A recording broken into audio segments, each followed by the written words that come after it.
welcome back to another episode of the New Discourses podcast. In the middle of this long critical education theory series. I'm James Lindsay.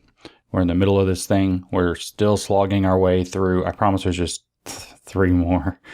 This one and 2 more after this. Long episodes, in which we're going to explore Paulo Freire's book, The Politics of Education, which he published in 1985, which is comprised of a bunch of essays that he wrote between 1970 and 1985 that was put together with a lot of help by Henry Giroux, whom we'll eventually talk more about. Update, I bothered to learn how to pronounce Freire's name. It's Freire, not Freire or whatever. It's Freire. He's Portuguese. I'm Brazilian, but the name is in Portuguese. So, at any rate, what we've done so far, we've worked through 8 chapters of this book, plus its bizarre foreword by Henry Giroux, and we have basically figured out what's going on with Paulo Freire's work. So, kind of the quick nutshell version of that is that Freire Marxified education. He created the idea of being educated itself as a Marxist theory, as a form of property that certain people assign their own access to exclude other people. Those other people are the illiterate or the uneducated, or in fact, people who are regarded as ignorant, as not knowers, whereas the educated are people who are able to regard themselves as people who know. And he creates a Marxist theory of knowledge on the back of a Marxist theory of what it means to be educated. This isn't the same as the theory of knowledge that the postmodernists put forth, but what we'll find eventually, if we get through enough of this critical theory of education stuff, or critical turn in education stuff, is that the postmodernists were able to graft, I should say the post-structural feminists actually, who were feminists who took up postmodern theory, were able to graft postmodern theory into the Marxist theory of knowledge created by Freire. And that's sort of how we ended up going woke. We've talked about not just that it is a Marxist theory of education, but also that it's the nuts and bolts of how it works. In particular, we've talked about it as a process of knowing. We've talked about his generative themes approach to hijacking or stealing education out from under you. The generative themes approach of Paulo Freire works to hijack existing curriculum, say literacy curriculum, to make it be about political education, political literacy instead. And that's what we saw in Chapter 8, the process of political literacy. Or the process of political education, whichever one he called it. We saw that he uses this method known as codification and decodification, which is really where the word problematize became popularized within the woke canon, because the first stage of decodifying a codified generative theme in Freudian education is to problematize it. In other words, to point out how it falls afoul of a Marxist conflict theory of society. And so we kind of have a big picture of what Freire did to education, is he retooled it to be a political education, or a political education is a Marxist conscientization. Conscientization was the main thrust of Chapter 7 of this book, and that's what education is really about. That should be and can be likened to the thought reform process engaged in Maoist prison. So I ask you, if you're a parent, if you knew you were sending your children to a Marxist thought reform prison for 35 hours a week, what would you do differently? Because in fact you are. When you go to work and you go through a DEI session, this exact same methodology has been brought in by education scholars to create those DEI workshops in your workplace. And you're going through, what you're experiencing there is a Marxist thought reform or brainwashing session, exactly like the ones that were used in Maoist prisons in China when Mao took over, and then during the Cultural Revolution. So we have a vague idea. The only thing I left out, actually, which we'll turn to later, this is mostly Chapter 10, and I'm going to do 2 podcasts on Chapter 10, is that Freire is also a profoundly religious character. He was a liberation theologian and a post-colonialist before he got into Marxist theory, and this is really the basis of who he is. He's prescribing the Marxist religion. He's reinvigorating the Marxist theology. And that's what makes him such a pivotal figure. It's not that he has this great theory of education. In fact, it's a terrible one. It is a very effective theory of conscientization, a very effective process for radicalizing people into Marxist thought, to do a thought reform process that poses as education. It's very effective for stealing education. But in fact, what he's doing is a religious cult renewal. He is a revivalist of the Marxist cult, where Marxist religion had kind of fallen into malaise and weakness and stagnation through the critical Marxist period, despair, despondency. Henry Giroux talks about this at the beginning of the book in the introduction that he wrote, that critical Marxism is too negative, too critical, too lacking in forward vision. Its revolutionary ambitions have fallen apart, and it's entered into a state of despair. And what Freire comes along and does is offers a revival. He is a revival of the Marxist theology. The name for that Marxist theology as it matured is woke, or woke Marxism. And so Freire really needs to be regarded as the father of wokeness if you want to know what he's about. So now we turn our attention to the 9th chapter of this book, Humanistic Education. So humanizing the world is the Marxist goal, and we should talk about that before we get into what Freire's laying out here. But to say that, it's obvious then that the humanizing education or humanistic education that Freire is recommending, or that he's designating his own project, is the objective of his pedagogy, of his method of teaching. The goal is to humanize not just the world, but man and society. This is basically what Marx is about. This is throughout Marx's writings, but I think it was most clear for me to see it the way he writes about it in the Economic and Philosophic Manuscripts, which he wrote in 1844. For those who are keeping score, that's 4 years before the Communist Confession of Faith, aka the Communist Manifesto, was published, 1848. It wasn't published actually, though. These were kind of Marx's papers, in a sense. It wasn't actually published. Who had access to it, I don't know. Who had read it, I don't know. But it wasn't published until the 1930s. 32, I think, is when they finally actually published the Economic and Philosophic Manuscripts, which are 3, if I remember, or 4, 3, I think, unfinished or not totally finished manuscripts that Marx had written.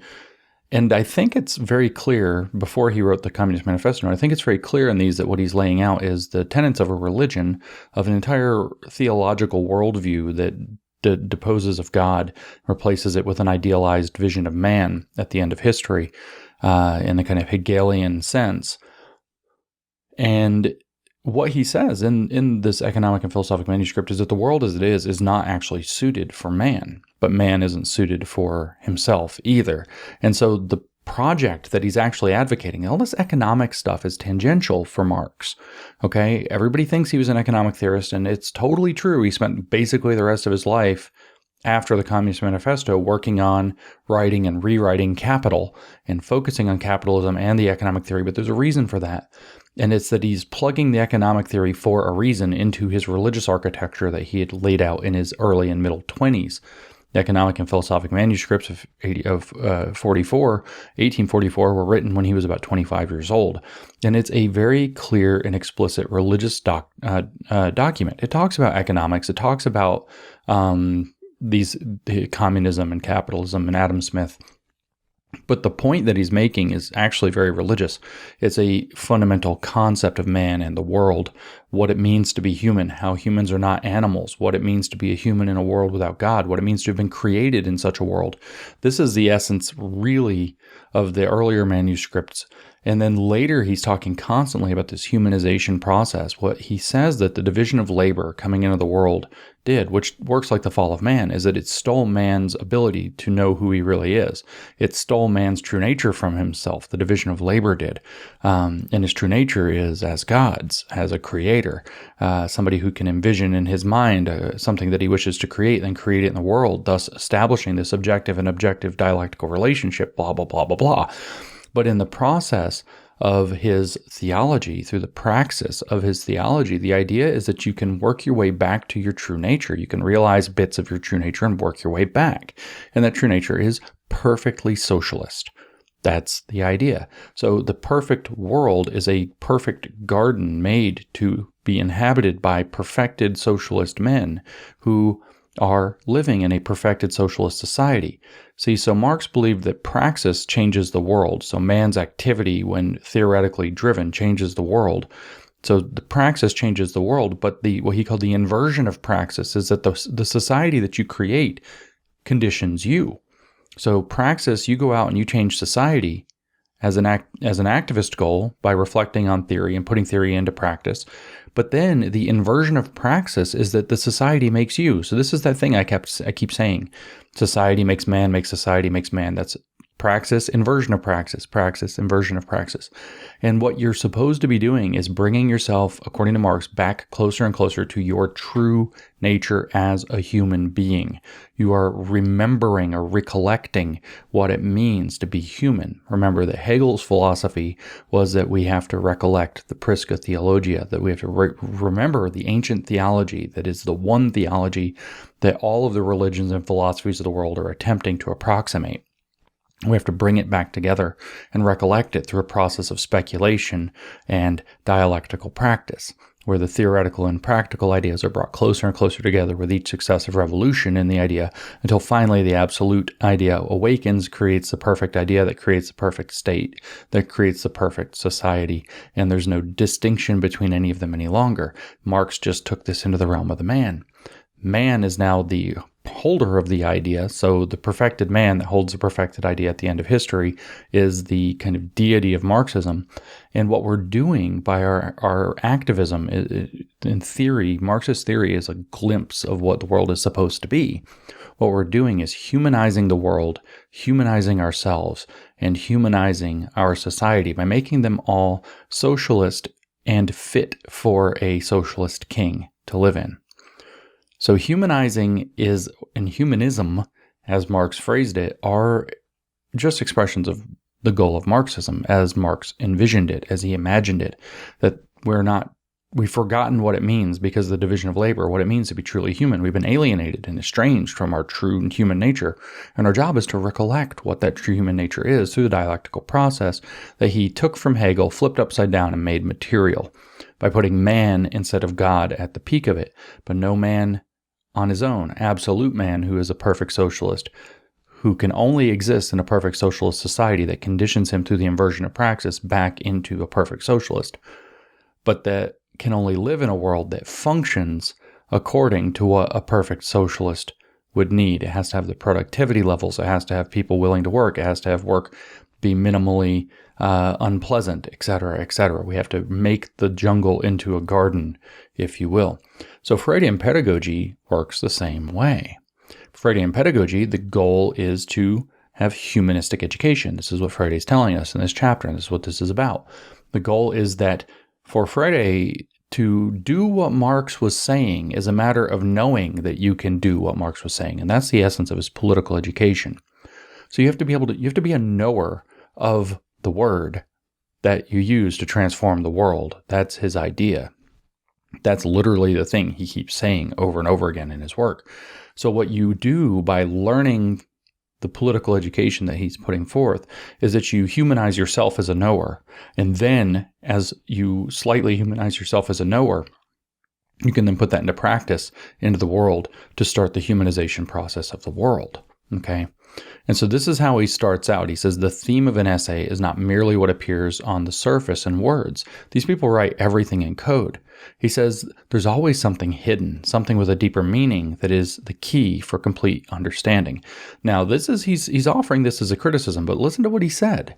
He's confessing, okay? The iron law of vogue projection never ever misses.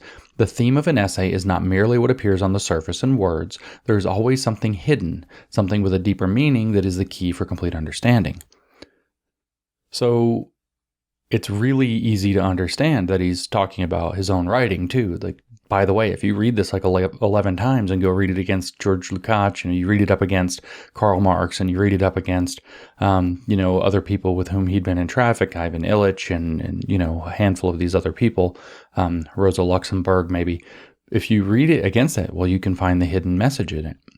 It's always like this with these people. Everything is always, for them, everything is in code, so they write in code, and that code is justified because theirs is the correct one. Now, there was an idea by the time that this book was published that had come out of some other theorists. I want to say, I'm getting them confused, whether it was Michael Apple. I think it was Michael Apple, and he had lifted it from another guy whose name might have been Jackson, but I'd have to go double check that. I just read it the other day, but the history is not that interesting to me in terms of these names. But Michael Apple was a Marxist educator through and through, and he put forth in 1971 this idea of the hidden curriculum, which he had borrowed from this earlier idea that I think was written, the concept was coined in 1968. And so the hidden curriculum for Michael Apple was this idea that in addition to the actual curriculum of the school, there's a hidden curriculum that teaches people how to behave. It teaches people the expectations and norms of society. It teaches people how to manage conflict. It teaches people a mythology about how knowledge is structured. You teach all kinds of things, the values education, in a facially neutral education. So you don't even have to teach civics. You don't have to teach values explicitly, but the values of the given society are a part of the hidden curriculum. And so, as I've said throughout this series here and there, the goal is with Marxist education, with this Freudian Marxified education, is to make the hidden curriculum explicit and the actual curriculum hidden. You hijack education. You make the worldview values education the explicit program, and if people learn to read or do math in the process, because that's what you're pretending to do, great. But that's really what this is. It's an inversion of education. The hidden curriculum becomes a curriculum, and the curriculum becomes a hidden curriculum. So when he's saying the theme of an essay is not merely what appears on the surface in words, we can easily understand this in terms of his beliefs and the critical pedagogy beliefs about hidden curriculum. But it's also clear that he's, like I said, he's giving you a wink and a nudge about the content of his own essay. Now, if you remember from the Groomer Schools 4 episode we just put out here on the New Discourses podcast not that long ago, the one about the drag queen story hour, you'll remember that they say the same thing, that you have to learn to read between the lines. You got to put your makeup on or whatever so you can learn to read in more than one way. You got to read the room while you read the book. And they think they're so clever with this. But what it is that the iron law of woke projection never ever misses. Right here, it's right on the surface. And so to really understand Freire, what he's basically telling you is you have to be able to decode him. You have to understand that when he uses the word humanistic education, he means that you have to now invoke this 15 minutes or whatever of Marxist theory that I prefaced with. This is why I had to abandon this series when I started it in the middle of the introduction and go do this whole tangent theology of Marxism thing that's been like a co-project with decoding Freire at the same time all along. Is because you can't understand Freire unless you understand that he was a Marxist revivalist. So you have to understand the theology of Marxism that he was doing a revival of, and that he's transforming schools into churches, and transforming colleges into seminaries, and transforming teachers into pastors to usher you through the death and rebirth that we heard about in chapter 8, the true Easter. He says, accordingly, because you always have to look for the deeper meaning, the hidden meaning. Accordingly, whenever possible, writing on or toward real issues entails an extensive effort to see through the deceiving appearances that may blur our vision. We often have to surmount a number of difficulties in disentangling the issues from these appearances so that we can perceive the total theme as an actual phenomenon in an actual world. Now we have a lot going on that we should pause. First of all, again with the iron law of woke projection. Marx liked to say that ideology is a mystification of reality and that Marxism is the true study, the Wissenschaft Sozialismus or whatever, the scientific socialism, the true scientific study of history and its causes. Marx liked to say that his ideas, that Marxism alone cuts through the mystification of reality. But anybody who takes 30 seconds to look at it will realize that Marx is offering a profound mystification of reality into the dialectical, alchemical framework that he derived out of Hegel. It's a mystery religion. He derived out of Hegel and Rousseau, really. It's this mystery religion that combines Gnosticism and Hermeticism, kind of cobbles it together in a Christian framework that for Marx gets inverted into an almost demonology or demonic imitation, where man is put center and first, and then the whole thing is then passed off as science. Okay, so the whole thing is a gigantic mystification of reality. And so when you read something like, we have to surmount a number of difficulties in disentangling the issues from these appearances so that we can perceive the total theme as an actual phenomenon in an actual world, this is what they're actually doing. This is how they pull off the friggin' mystification of reality, by pretending they're unmystifying or demystifying it, which is what Marx said you have to do. That's what Marxism is for, is demystifying reality, when in fact it's really a cult mystification of reality. Remember that in the 6th chapter or whatever of this book, Freire said that, every concept of education assumes, or every educational theory or process or practice assumes a concept of man in the world.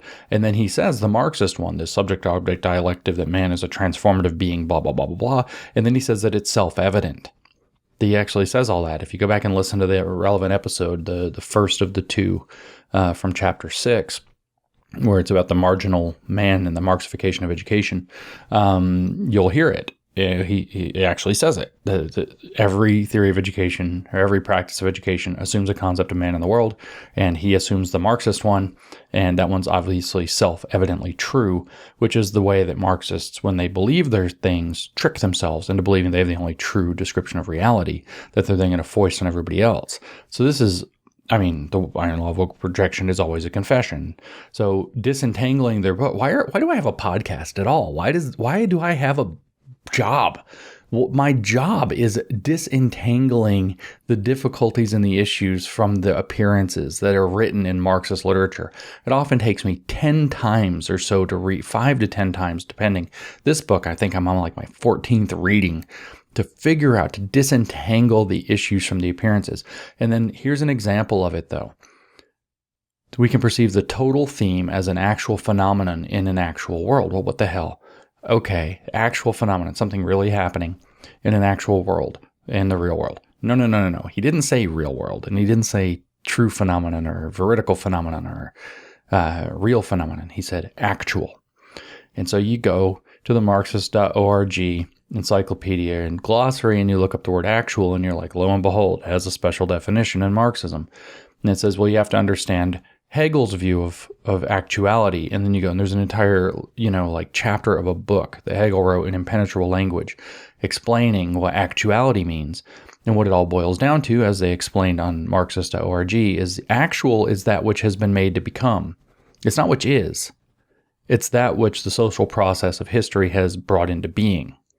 Okay, so an actual phenomenon, and there we're even tapping into the phenomenological aspect, which is the belief that reality is your perception of reality, not yours, everybody's. The kind of blended perception, the perception of reality, in fact, is what the thing. How do I phrase it? The thing that we call reality is actually the name we give to our perception of reality. That would be the phenomenological kind of fundamental axiom.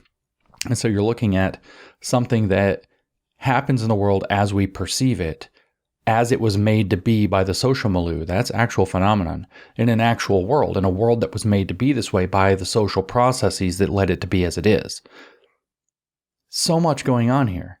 The word actual is actually a curiosity of this exact type that needs to be demystified or disentangled, because what did he say? Exactly. What did he say? The theme of an essay is not merely what appears on the surface in words. There's always something hidden, something with a deeper meaning that is the key for complete understanding. You can't get 2 sentences away from here in this same paragraph. And he's actually pulled this already on the word actual.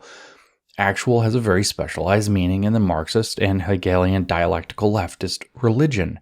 It is that which is being or has been actualized through the work of praxis, whether that was conscious praxis or unconscious praxis, and has therefore been made to become real. When they say that something in the world is systemically racist and then implement DEI programs that make it racist, they are actualizing the racism there, and then they can point at that, and then what everybody in the outside of their cult says is the failure, they say is the revelation of what was actually there. And of course, Hegel offered a long discourse on actuality and what it means within the dialectical religion he was creating, upon which all of this is based. But the point here is that Freire's telling on himself, right? And what he's actually talking about is that you have to understand the world in terms of you creating what you can imagine being, and then saying that what we're interpreting is the world as it has been made by people who imagined it to be the way that it is. Therefore, it could be, reimagined in a different way.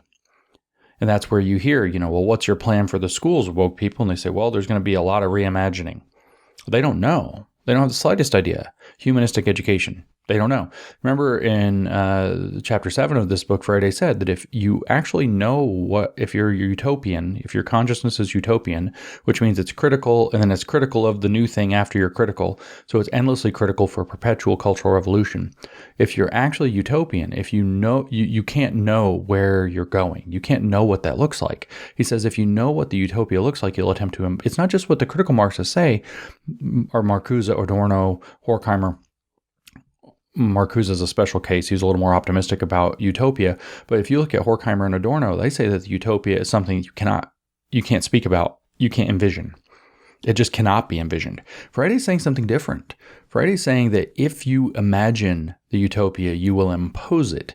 So the very imagining of a utopia is a right-wing phenomenon.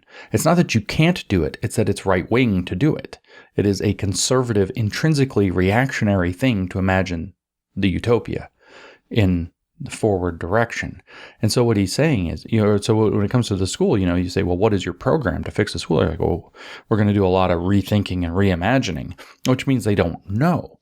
But what they know is that that people have imagined what school should be, actualized that, made it the actual state of schooling or the military or the United States or whatever other system you want to talk about.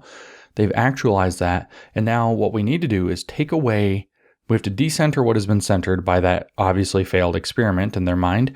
We have to empower people who have a different way of thinking, who are conscientized, and then we have to allow them to reimagine. They can't know what it's going to look like. They have to imagine possibilities. And then you just kind of let those possibilities play out. And everywhere that it fails, everywhere that it doesn't work, is somebody else's fault. That's the program. That's the trick. That's the game over and over and over again. And so they don't know what it's supposed to look like. They know that they're supposed to reimagine because it has been imagined and actualized. So now it has to be reimagined, and then that will become actual. And just like Freire said, you then become critical of the thing that just got brought into being. After critical consciousness comes a revolution, and after the revolution becomes a new sclerotic society, unless you have a renewal of critical consciousness. So some new thing will be actualized after reimagining, and what will have to happen is more reimagining. And possibly a turning of the guard. But in reality, human beings, once they seize power, tend not to relinquish it. And the Marxists 50 years later will say, oh, that's what they did wrong. But in the present, you end up with a friggin' dictatorship, which is why communism is a sales department for fascism, one way or the other. Either fascists with the communist ideology take over and implement it as dictators, or they break everything and somebody who actually knows how to do something in the world, like the World Economic Forum, steps in as actual dictators. Actual fascists step in and take over. And in the chaos that they create, communism, one way or the other, is always the sales department for fascism. This is, of course, the nonsense that Marcuse warned about when he's writing in the Essay on Liberation and Repressive Tolerance. He's basically laying out that there's only two options. Capitalism is going to fail. Liberalism is going to fail. That's the dialectic of enlightenment view. It's all going to fall into irrationality. So you have to either rescue it in communism, which is never going to work, and they don't know why, because it's fake is why, but they don't know that, or it's going to fall into fascism, heaven or hell. You only have two choices. It's all really, it comes together very neatly. But we carry on. An actual phenomenon in an actual world, he says, so this is what, just to recap, put a capstone on that, refers to something that was made through dialectical effort. It is the theme that's been drawn out by the theorist into the world and has been made by praxis to be real in the moment, but it's still just a matter of a social formation. That which is true is only true because it's true for the social formation that contains, or that currently holds power. So what does he say then is to be done with this fact that there's always a hidden meaning? He says to do this, we address our theme through the richness of its network of specific characteristics that are sometimes not obvious. The more we are able to penetrate this network, though, the more we are able to capture the overall theme and its complex dynamism. So what he's really saying is that he's revealing that they're Gnostics. This is the scientific Gnosticism at the heart of the whole dialectical leftist program, rearing its head again. Now, from here, after he sets out with this weird kind of theme thing, and the hidden meaning thing, which I'm not going to dive into in greater depth, the chapter actually shifts to a very explicit statement to this whole effect. The next section is titled Realizing a Theme, which could be called Actualizing a Theme, Making Real a Theme, Reifying a Theme, depending on if you want to use Lukácsian language or some other language.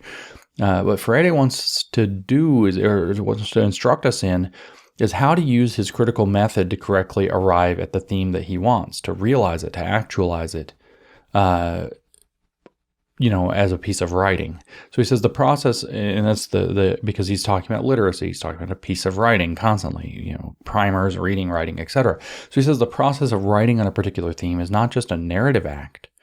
In perceiving the theme as a phenomenon that takes place in a concrete reality and that mediates men and women, we writers must assume a gnosiological attitude. Now that's a weird word, gnosiological. That's not a word you hear every day. In fact, it's a word you never hear.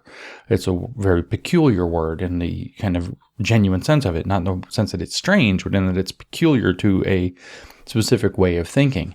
But notice again, before we deal with that here, in perceiving the theme as a phenomenon that takes place in a concrete reality, concrete reality refers to reality as it is understood by the Marxist. It is that which has been made concrete by the Hegelian synthetic process. Remember, he didn't do thesis, antithesis, synthesis.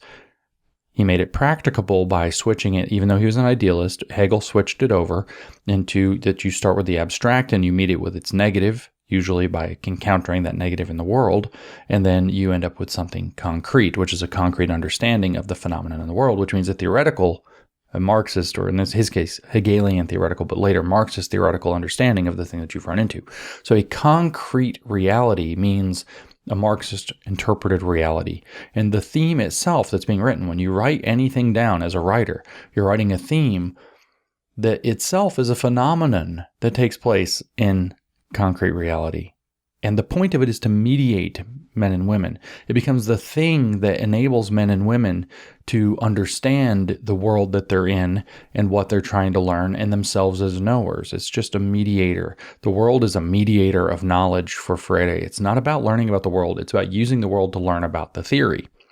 It's mediating your knowledge of the concrete reality that's been actualized. And he says that it can only do this. We must assume a gnosiological attitude.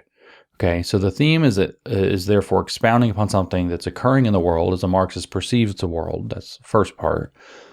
Concrete is the Hegelian completion of a dialectical turn. And what you have to do this right is adopt this gnosiological, that's G-N-O. S-I-O, gnosiological attitude. G-N-O-S-I-O, gnosiological. Gnosiology is Gnostic epistemology. So he's not talking about a theory of knowing, and look this up. I'm not making that up. I'm not just figuring out what the word means by looking at it. That it is a attitude toward knowledge that abandons epistemology, which is what we call a theory of knowledge in philosophy, and adopts a theory of gnosis. It's a theory of knowledge where the special understanding of what has been hidden from potential knowers becomes only the Gnostics have a glimpse of the absolute knowledge, which is hidden. So that which is hidden from the potential knowers becomes the guidepost to the true meaning of what you're trying to learn or know about. In other words, you need the Marxist attitude. You have to adopt a gnosiological attitude in order to use the world as a mediating object, or the book that you're looking at, or the lesson, or the mathematics problem as a mediating object to have a political conversation. That's what he's saying. It is the backbone of Hegel's Vernunft and Marx's Wissenschaftlicher Sozialismus. It's the source of Horkheimer's critical theory and what the woke Marxists refer to as the other ways of knowing, which have been excluded by official ways of knowing, established ways of knowing, which have been excluded and repressed by the enemies of the Gnostic cult, in other words, in order to keep them excluded, to keep out their special, absolute Gnostic claim on knowledge. But what Freire is actually saying is that to understand and appreciate a theme, or to communicate a theme, or to understand a theme through some mediating object like a book, a piece of curriculum, something in the world, you actually have to come at it with the secret Marxist Gnostic knowledge, with a G, knowledge, first. In other words, you have to be woke. You can only understand the phenomena in the world correctly if you're woke, which includes understanding that the world has been actualized by people who imagined it for their own benefit to be this way, and therefore it has to be seized so that it can be reimagined in a way that literally by definition can't know where it's going. But it'll work if we do that enough times. It's like if you have a tree and you want it to be the tree of life referred to in the Bible, and so you cut the tree down because it's not the tree of life, and it starts to grow back, and you cut it down again and it starts to grow back, and you just keep cutting it down infinitely. Whatever tree grows, that eventually the tree of life will be there. That's basically the critical approach. The utopia will happen. If you just bulldoze your land enough times, eventually it turns into the Garden of Eden. Because you have to obliterate whatever's there that's preventing the garden from being. So you bulldoze it, and you bulldoze it again, and you bulldoze it again, and you bulldoze it again. Anything starts growing up, you bulldoze it again. Kind of like the way my neighbor kills his weeds with his tiller. He just tills the soil. The soil is like the most sadly dead, burnt dirt ever. And eventually, this is going to turn into the Garden of Eden, if you just keep bulldozing it and destroying anything that comes up on it over and over again. That's the critical method. That's what Freire is actually recommending. That's the nonsense that he calls consciousness, or the stage past critical consciousness, where you're critically conscious and then you go into another level of critical consciousness. I refer to as utopian consciousness, which I've just recently kind of decided to start calling it that. Okay, so the theoretical disposition then, what Freire is saying, the Marxist theoretical disposition is necessary to understand the world, or the object of your lesson correctly, which is something we see throughout all of Marxist literature back to Marx. All the way forward, you can't understand the Marxism until you accept the Marxism. You can't actually understand Marxism until you have the socialist attitude, until you have the socialist mind. You can't live in a socialist society, Marcuse tells us, until you are biologically made suitable. If you have a biological foundation for socialism, it has to be built into man at the level of his vital needs. This is why their gnoseology is unfalsifiable. Falsification is a tool of epistemology, which believes that it does not have absolute knowledge, but is pursuing knowledge. That would belong in the Hegelian architecture to Verstand, and the Horkheimer architecture to traditional theory. And in these scientific Gnostic cults, they are given a lower standing than Vernunft or critical theory, which is the higher standing. In other words, that which we actually observe and understand in the world, Verstand, I should say. It's not pronounced Verstand. I got corrected by a German. What a surprise, I got corrected in my German. Verstand is a low level that has to be subjected to the gnoseological, the Gnostic absolute truth, the glimpse at least. A gnoseological attitude, I think, is meaning that you have a glimpse of absolute truth, not necessarily that you have it. And this is what they think they have. And this is why teaching your kids to read and do math fails in the Freudian pedagogy commitment. Once you make the commitment to Freudian pedagogy, you're now assuming an attitude where the math or the reading or the whatever lesson is a mediator to a political conversation. It's not the purpose, and you have to adopt that gnoseological attitude, the critical attitude that you're then going to infuse into the learner with the educator as facilitator. So you're not going to learn to read or do math or learn science or history. You're going to use those subjects. This is the theft of education. It's not just even hijacking of subjects. It is the theft of education to be turned into Marxist thought reform. In other words, conscientization, as he called it, Conscientization. What does he say about this? He says, to the contrary, we assume a committed attitude toward our theme, an attitude of one who does not merely want to describe what goes on as it happens. We want above all to transform the real world of our theme so that whatever might be happening now can be changed later. Reimagine, reimagine, reimagine. In other words, the point of philosophy is not to understand the world, but to change it. It's just a digested and regurgitated, repackaged statement of Marx. And there's the alchemy. The attitude he means, the gnosiological attitude, the disposition you have to have in order to ascertain a theme correctly, is the transformative one of the Marxist. You must get this into your head. We all need to know this. It is one of the most important concepts in the world right now for people to grasp onto. People are always asking me, what do I need to know? How do I identify this? How do I see it? If you see the word transformative or transformational or transforming or transform, it's probably, very probably Marxist. Look at the context. If it seems weird that it's there, it's Marxist. Okay, so the attitude is that you are a transformer of history and that you're teaching people to be transformers of history, aka change agents. So educators should become activists to turn learners into know-nothing change agents to transform reality. That's the Freudian project. In trying to scientifically know the reality, he says, in trying to scientifically know the reality where our theme originates, we should not only submit our epistemological procedures to our version of, quote, the truth. Notice that he knows. He's not just using gnosiological as a synonym or a replacement, I should say, for epistemological. He uses both words in the same place, which means he means something different by them. It's not an accident. Okay, in trying to scientifically know the reality where our theme originates, we should not only submit our epistemological procedures to our version of, quote, the truth, but also search for the truth based on facts. But truth and facts here means the Marxist interpretation of them. So, verstand, the lower level understanding in Hegel is epistemological procedures, and they should submit to the gnosiological Vernunft attitude. This is Gnosticism, scientific Gnosticism, which is a calamity. He says, while we engage in the scientific research of reality, though, we must not assume a neutral attitude. We can't confuse our preoccupation with the truth, characteristic of any serious scientific effort, with the so-called scientific neutrality, which in fact does not exist. Again, Vernunft over Verstand. Wissenschaftlicher Sozialismus over the bourgeois distortions of science. Critical theory over traditional theory. Consciousness over domestication.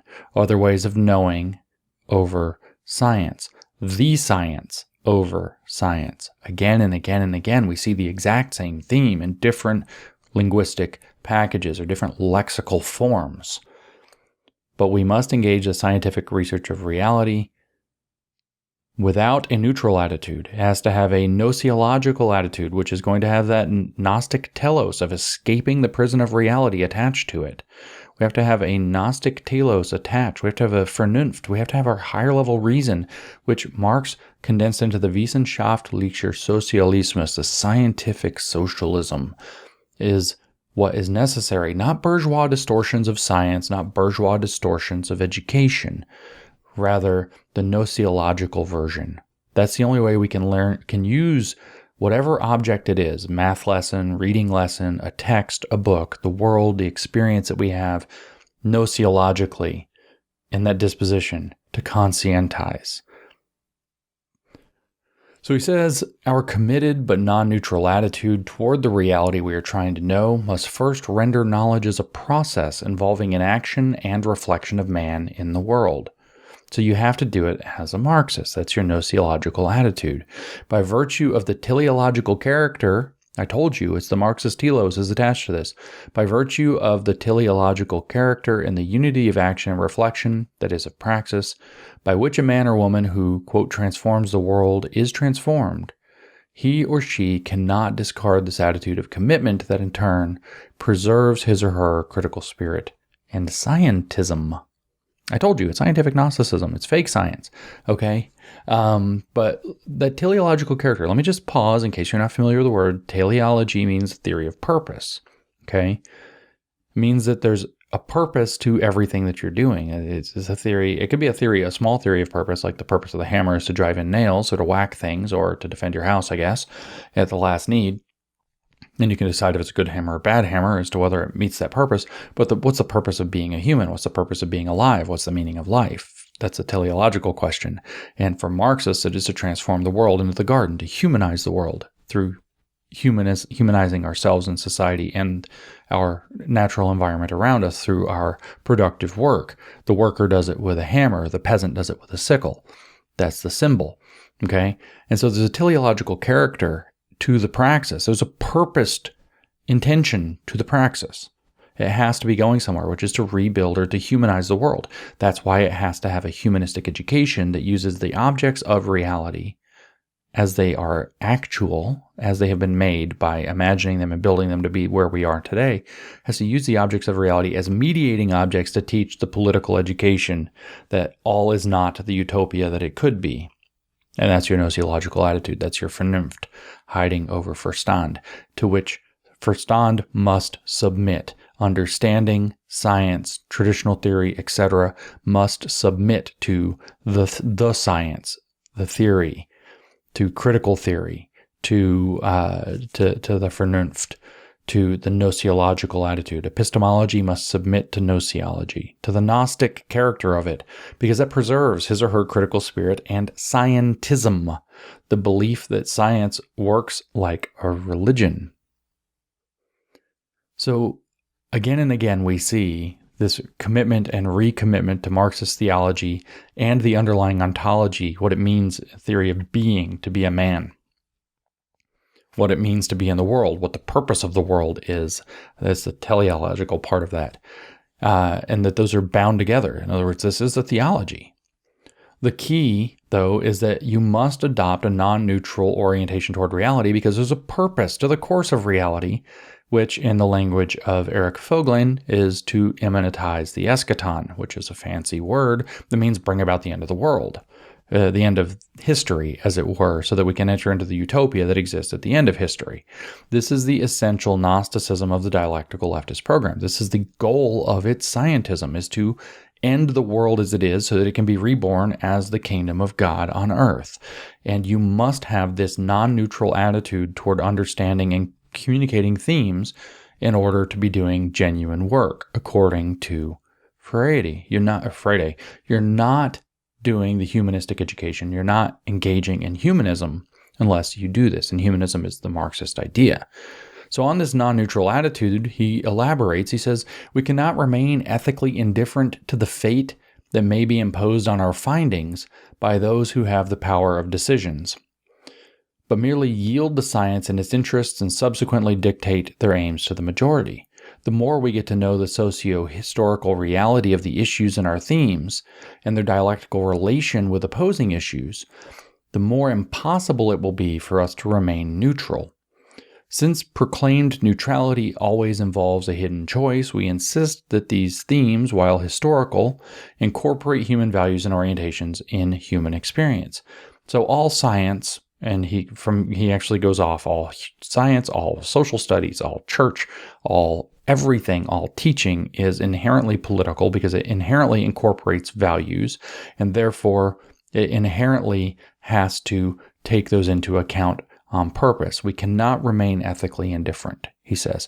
It doesn't matter. This is the best part. It's right at the beginning. We cannot remain ethically indifferent to the fate that may be imposed on our findings by those who have the power of decisions. In other words, if somebody calls bullshit on their analysis and their program, we cannot remain ethically indifferent to the fate that would destroy their program if they get called bullshit on, because the people who are calling bullshit, even if they may have all the data on their side, my buddy Will Riley comes to mind on this point. Will is like the most wildebeest something 630 or something like that on Twitter. You can go find him.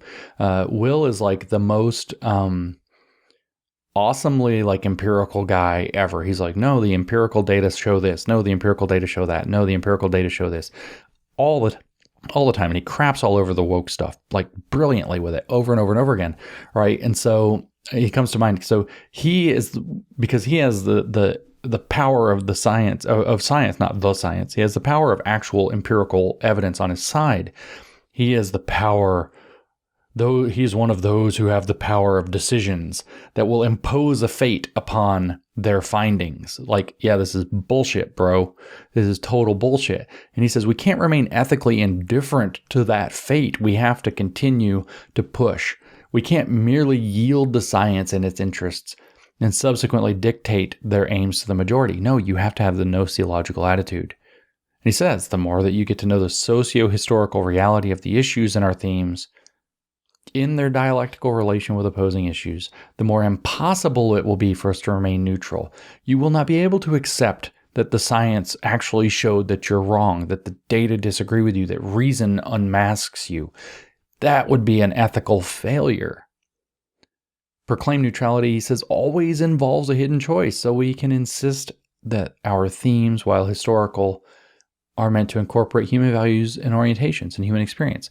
Just like what Max Horkheimer said about the critical theory, that it incorporates elements that the traditional theory, the cold, instrumentalist traditional theory that actually understands the world, that it ignores, which is the human ethical dimension that humanizes the world for socialism.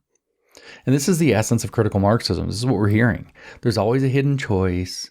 You're either accepting oppressive structures in the societies that they produce, say by the data showing that that's how the world really works, or you're explicitly orienting yourself against it as a conscious ethical choice that only Marxists make correctly. So the explicit choice is either you join us as a radical or you're part of the problem, including it doesn't matter if you have actual data showing that you're the problem. It doesn't matter if you have evidence. It doesn't matter if the school system that you infected with woke crap collapses. It doesn't matter. You have one and only one possible way to interpret it, which is that the theory is somehow correct. And this neutrality is impossible in their view. And so only, since neutrality is impossible in their view, only the Marxist disposition and approach is ethically good. And this is I think, if you dig into Marxism, I think this is their most basic conceit, and thus their most basic deceit. And I say deceit with like a capital D, like the thing in the Bible called the deceiver. I kind of want to imply that very strongly. And he goes on, when we critically approach this process and recognize it as a theme, we are forced to apprehend this, not as an abstract ideal, but as a historical challenge. That means as a challenge to be met in the Marxist way to transform history consciously. Contrary to the dehumanization of our own objective reality, dehumanization in humanistic education cannot occur outside the history of men and women, he says, outside the very social structures that we have created into which we are conditioned. So there's your praxis and your inversion of praxis, right? We have created these social structures and we are conditioned to them. The praxis and then the inversion of praxis. Everything that exists has been imagined and then was actualized, so we need to seize the means of production to reimagine them and actualize something different, because society creates man, creates society, creates man, creates society, creates man. So Freire uses this false choice of neutrality being an illusion by misplacing what he's talking about neutrality. He uses this false choice to erect a corollary false choice. So it's not good enough that there's one false choice. There's a false choice, another false choice based on the original false choice. You must either choose humanizing education or dehumanizing education. You must choose humanizing interpretations of science, or you must choose dehumanizing interpretations of science. And humanizing means agrees with Marxism, and dehumanizing means does not agree with Marxism. That's his liberating approach. Okay? And so what he's saying is that you have to choose between his liberating approach and what he's called repeatedly a domesticating approach. If reality has dominion over you, or if God has dominion over you, or if your teacher just knows more than you, or if the experts who are real experts actually know more than you, they're domesticating you. Now you can see that they're actually applying this as a weapon, and they are using the experts to try to domesticate the population.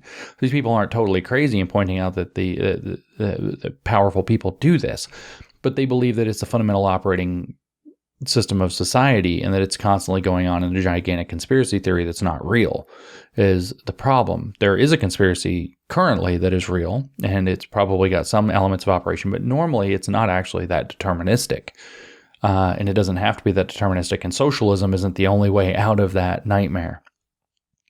Dehumanization, he tells us, is a concrete expression of alienation and domination. Humanistic education is a utopian project of the dominated and oppressed. Well, sounds like a great plan. Obviously, both imply action by people in a social reality. The first, that was dehumanization, in the sense of preserving the status quo. The second, in a radical transformation of the oppressor's world. This gets pretty tedious, doesn't it? But listen. Humanistic education is a utopian project. We have to remember what that means. Utopian project means, by definition, that you can't know what the objective is. If you know what the objective is, you will impose it, and it will not be utopia. Utopia, these people, by the point of the 60s, the 70s, the critical theorists started to become literal about utopia. Utopia means no place in Greek, or it's derived from no place in Greek. If you don't know where the word comes from, I think I've mentioned it a few times. There was a theologian and philosopher around 1500 by the name of Thomas More, and he wrote a satire called Utopia, where he described the perfect socialist society. And then, it's got all these like weird little problems with it, but it's the perfect society, perfectly organized, perfectly managed. And he calls the place no place. Doesn't exist. Nowhere. Not there. And so the Marxists by the 60s and 70s start to take this myth literally, this Greek literally. Utopia is nowhere, but you get to nowhere by continually destroying the society that exists, as Marcuse put it, so that the society, the ideal society contained within it, or the better society contained within it, can be released, which is literally straight up Hermetic alchemy. It's the idea that the divine is trapped within the mundane, and if you do the correct religious ritual or mystical ritual to the mundane, you can break open the mundane, release the seeds of the divine, and those will gather together. And your mundane metal, like lead, will transform into the divine metal of gold. Your mundane experience of the world, like death, will transform into the elixir of life, and so on. Your mundane mercury-based poison will turn into the elixir of life, really. Should put it that way. And that's what alchemy actually is. Same thing. You can actually take the mundane expression of society, even if it delivers the goods, and crack it open, and the seeds of the utopia live within it. And what Freire's program is that actually lead turns into, palladium or some other bullcrap that has lead turns into tin, and tin turns into iron, and iron turns into cobalt, or I don't know, something like this. And cobalt turns into copper. And if you keep going long enough, maybe you're going to get to the divine metal of gold. But you get to gold by constantly destroying whatever the mundane expression is. You destroy that, and then when you get a new mundane expression, you destroy that too. Which sounds exactly like how they try to manage our school. You take a failing school, put in a crap program, make the school worse, blame somebody else, ask for more money in another program that make it worse, do it again and again and again, whether it's restorative justice, whether it's social emotional learning, whether it's critical race theory, whether it's culturally responsive teaching, whether it's ethnic studies, whether it's just dumping money into a grift mill, who the hell knows? But it sounds exactly like what they're talking about. And doesn't this get tedious? It's because they don't have the slightest idea what they're doing, but they actually are utopian thinkers. They think that the perfect thing comes from destroying the imperfect thing, because the perfect thing is somewhere inside of it, which is a mystery religion belief. It's literally alchemy. It's literally Hermetic alchemy. They've added in a Gnostic belief that we ourselves are the divine thing that's trapped, imprisoned in the mundane world. And if you have a special glimpse of knowledge, which is that you become aware of your trapped state, the chains that bind you, man is born free, Rousseau said, but everywhere he is in chains. If you become aware of the chains, you can understand something of the chains, you know the chains are there, then you have a glimpse of the Gnostic absolute knowledge. You have a glimpse of the need to escape the prison. You have the gnoseological attitude. So what else does Freire say about this? It seems important here, he says, to emphasize what is most obvious. Nothing is obvious with you, Freire, except that you're a crackpot and a cultist. The interrelationship of dehumanization and humanistic education. Again, both require action from men and women to maintain or modify their respective realities. We emphasize this to overcome idealist delusions and pipe dreams of an eventual humanistic education for mankind without the necessary transformation of an oppressed and unjust world.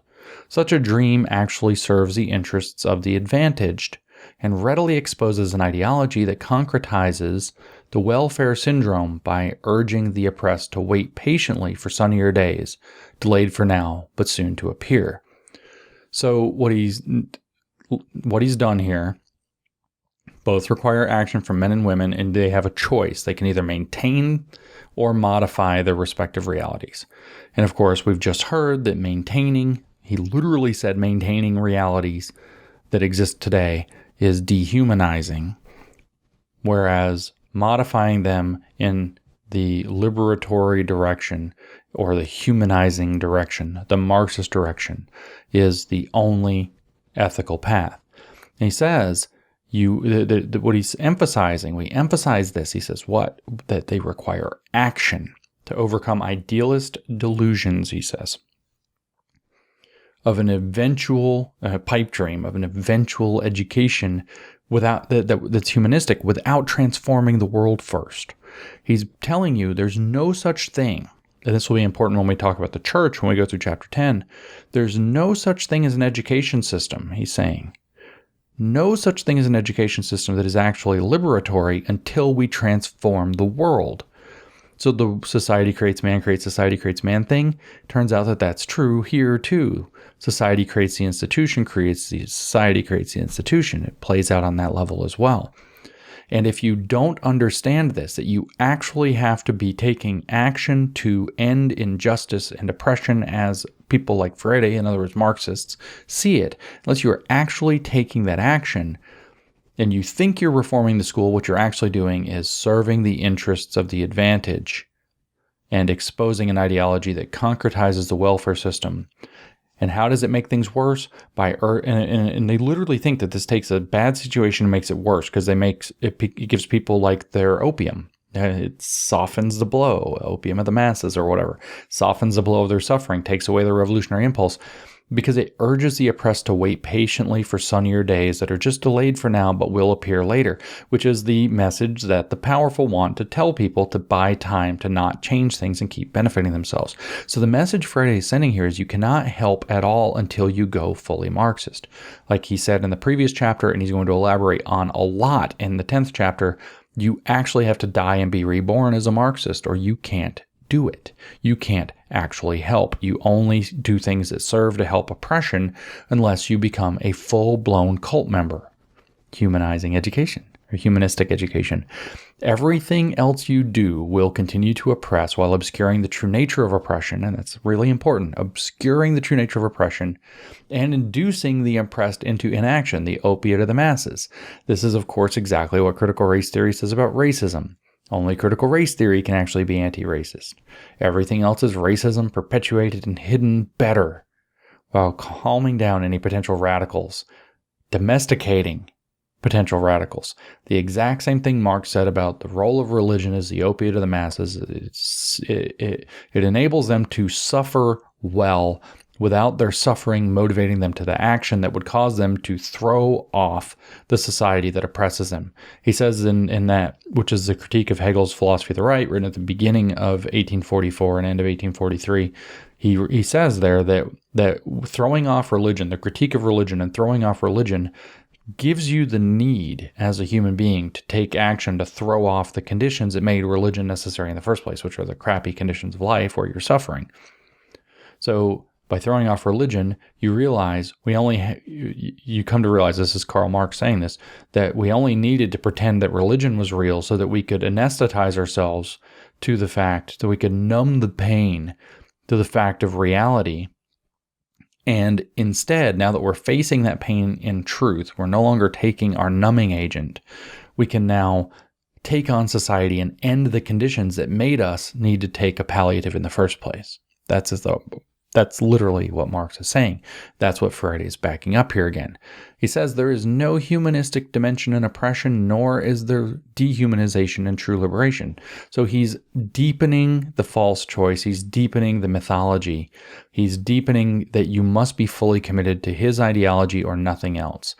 That's the trick. If it causes or abuses or oppresses then real liberation hasn't been tried yet. There is no humanistic dimension in oppression, nor is there dehumanization in true liberation.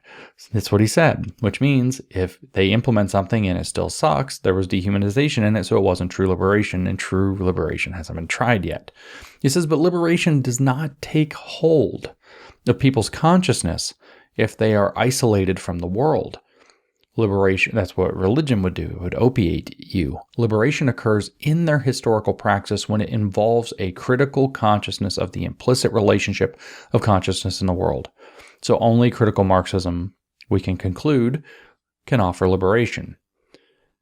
And that's why education can't be neutral, is what he's going to tell us, and that it's worth it. He says the educator who has made a humanistic and therefore liberating choice is less apt to be committed to preconceptions, bullshit, and accordingly, in his or her own practice, there will be able to appreciate the dialectical relation of consciousness and world or man. And sorry, I've botched that part.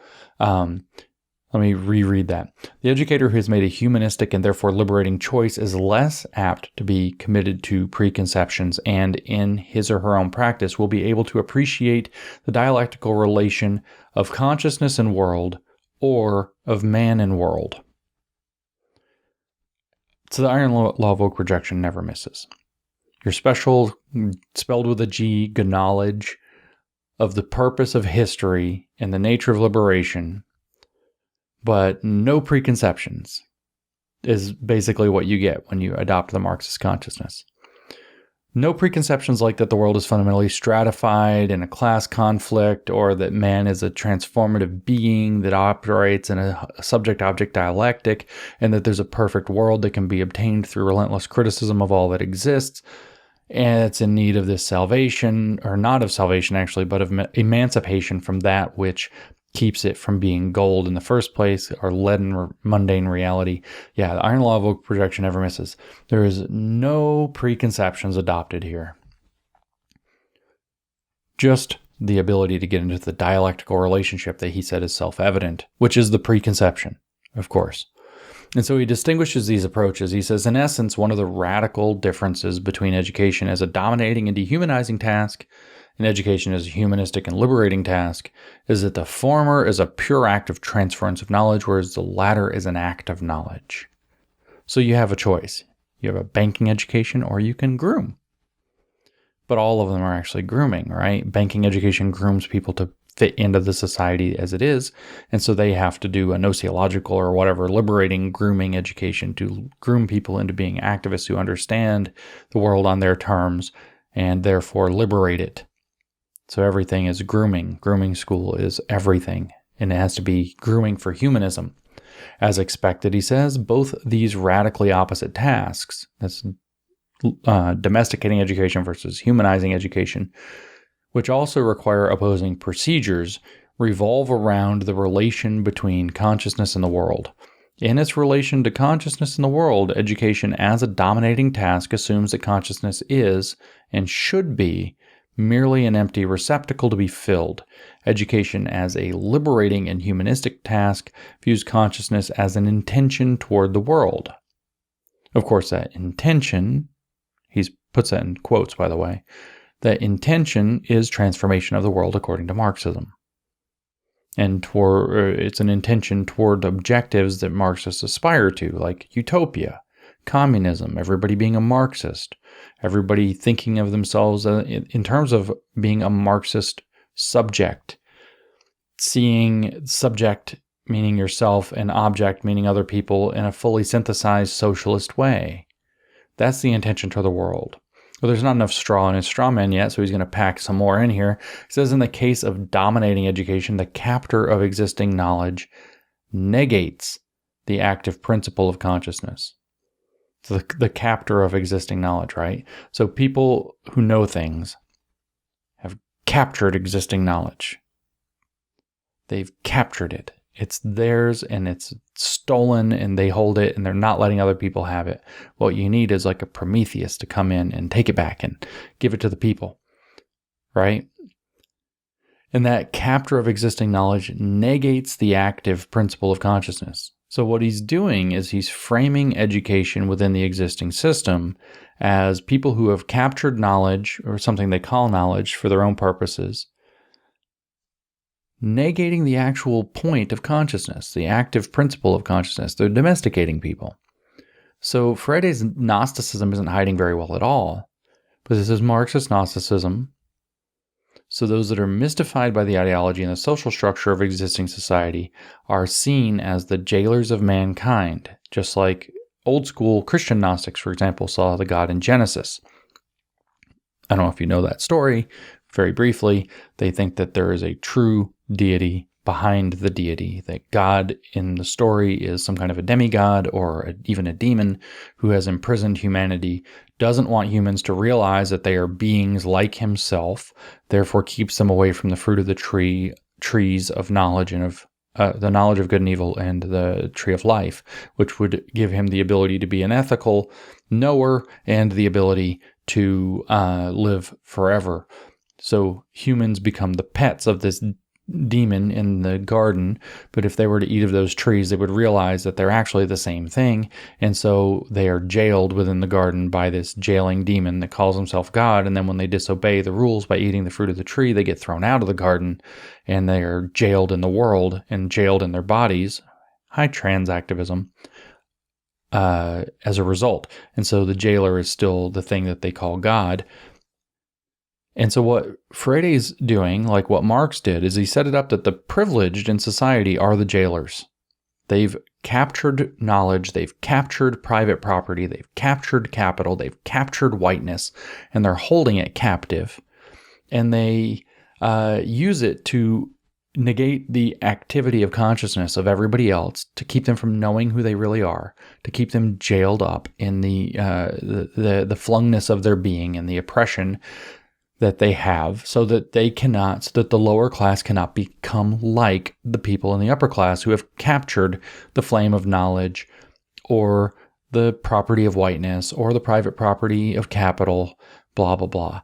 It's the Gnostic idea transmuted into so-called material conditions. I never said earlier why Marx was so obsessed with economics, and it's easy to say. It's that he wanted people to give him money, but because Marx was so obsessed with the idea of people giving him money, paying his bills for him, or not having to pay bills at all, he believed, because it determined most of his thinking, because he wanted to be able to write and screw around and do art or whatever it was that he wanted to do all day without having to worry about making money. He was so obsessed with the idea of money and how money is made that he believed that economic conditions determine people's social reality. It's economic conditions that are overwhelmingly determinant. Now, we'll be a little bit fair to him. He's looking out at industrial capitalism in the 1840s and thinking, wow, this is screwed up. And in a lot of cases, it did determine people's range of life. Company towns, which were coming into existence not that long after, are a nightmare, for example. You should go listen to the old song 16 Tons. Get a sense of what that's like. You should look up company towns and see how those operated. So it's not that he was like making it up whole cloth, but this motivation that economic conditions actually create your range of who you experience yourself to be as a person came from largely the fact that Marx was obsessed with the fact that paying for things was a huge limitation on who he wanted to be. And so he created a gigantic economic theory to plug into his religion, or a gigantic economic program or subroutine or artifice to plug into his religion of transforming reality through a combination of Gnosticism and Hermeticism as a mystery religion that's upside down Christianity. Freire just readapted this into the frame of education. He says this form of education involves practices in which one strives to domesticate consciousness. That's what he's saying about the captors of knowledge, the Gnostic deity, the Gnostic sub-deity that's posing as deity, that's actually the jailer of man. This form, the prevailing form, any form that's not his, of education, involves practices by which one strives to domesticate consciousness, transforming it, as we said, into an empty receptacle. But that's exactly what the iron law of oak projection never misses. Education and cultural action for domination is reduced to a situation in which the educator is the one who knows, and as such transfers existing knowledge to the learner as the one who does not know. Now listen, that is the Marxist theory of knowing, right there. For Freire, the educator is posed as the one who knows, and the learner is posed as the one who does not know. And he says this is a stratification of society in terms of who has status as a knower. The knower is the educated person, so people who are educated are deemed knowers. The uneducated person is a person who does not know. The myth or the ideological contraption of education, the ideology of being educated, separates these two and maintains a separation, but he says that's false. And he offers a contrast to his Marxist straw man of knowledge as a Marxist theory. And he says his contrast is in a humanistic form of education. Once we verify our inquisitive nature as researchers and investigators of reflexive and not merely reflective consciousness, and once we make that knowledge accessible, we automatically ascertain our capacity to recognize and remake existing knowledge. So once again, the Gnosticism isn't even slightly concealed. They ascertain their capacity to recognize and remake existing knowledge, okay? They are the people who have they're like the people who have reached in and stolen the fire of heaven like Prometheus, and they're bringing it to the people, where the captors have kept that flame to themselves, okay? Now, reflexive, he made a point of using this word that's with an X. Reflexive, not merely reflective consciousness. He didn't want people to be confused and think that he was using archaic spelling of reflective as reflexive. Reflexivity is alchemy. It's social alchemy. It's the same reflexivity that's described in George Soros' 1992 book titled The Alchemy of Finance. The alchemy of finance is to use reflexive marketing, more or less, to move financial markets around, to make money. So a lot of it's actually illegal. You cannot, for example, short a company and then go publish a bunch of bad articles about it to create a reflexive move against that company, to a reflexive environment where it's perceived in a particular way, causing their stock price to drop and you to win as the shorter, which is what George Soros did to the British pound in the lead up to writing The Alchemy of Finance. Made himself a lot of money doing it. A reflexive idea is one that becomes true. And it's not to say that nothing is reflexive. The paradigm example I was given that I repeat a lot is the statement, "This is a revolutionary moment," is a reflexive statement. It's not true or false in and of itself, but it becomes true or false depending on what people do with it. If nobody believes it, then the revolutionary moment will not manifest. It will not be a revolutionary moment, and the statement was false. If, on the other hand, it is the moment where, somebody standing on stage in the biggest right kind of audience says, "This is a revolutionary moment," and everybody's like, "Yeah," and it becomes a turning point in history, then it became true because people believed it. And so a reflexive statement is something that becomes true because people believe it, or that remains false because people don't believe it. It's not true or false in and of itself when it is stated. Now, a reflexive environment is one in which the same theme, since this is about recognizing a theme, gets reflected back to you again and again and again and again from all corners. So basically every psyops that the media has pulled on you, they decide that something is the new current thing and everything has to go bonkers and repeat it again and again and again. It's coming from everywhere.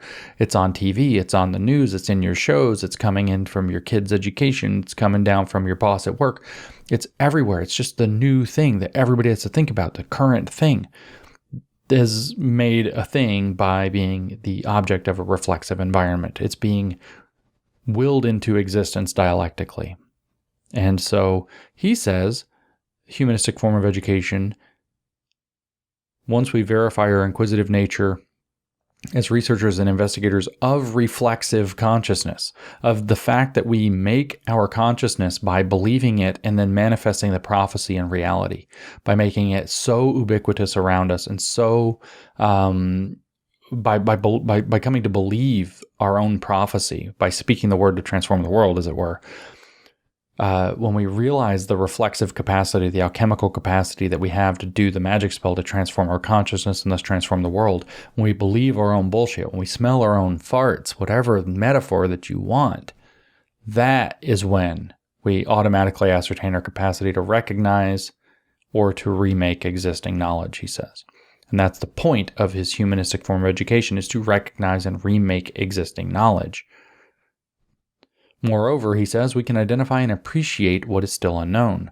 If this weren't so, that is, if this type of consciousness that recognizes existing knowledge could not keep searching for new knowledge, there would be no way to explicate today's knowledge. Since knowing is a process, knowledge that exists today was once only a viability, and it became a new knowledge, relative and therefore successive to yesterday's existing knowledge. And they'll tell you, this is the most self-serving paragraph of confusion I think I've ever read. I mean, I actually almost want to try to read it in Kamala Harris's voice and intonation. It would almost be perfectly fitting, as long as I said the word together every few words. It's the most self-serving thing I think I've ever read. Look at what he says. He says, well, we'll just do it like Kamala Harris. We'll add in the togethers. Remember, though, when we do this, his remark that he made before about the I think is only possible in terms of we think. I think is fulfilled in we think. The individual is fulfilled in the collective or in the class. That's a common Marx. That's class consciousness, actually. That's literally Lukácsian class consciousness. So we could just redo that paragraph. Moreover, we can identify and appreciate what is still unknown together.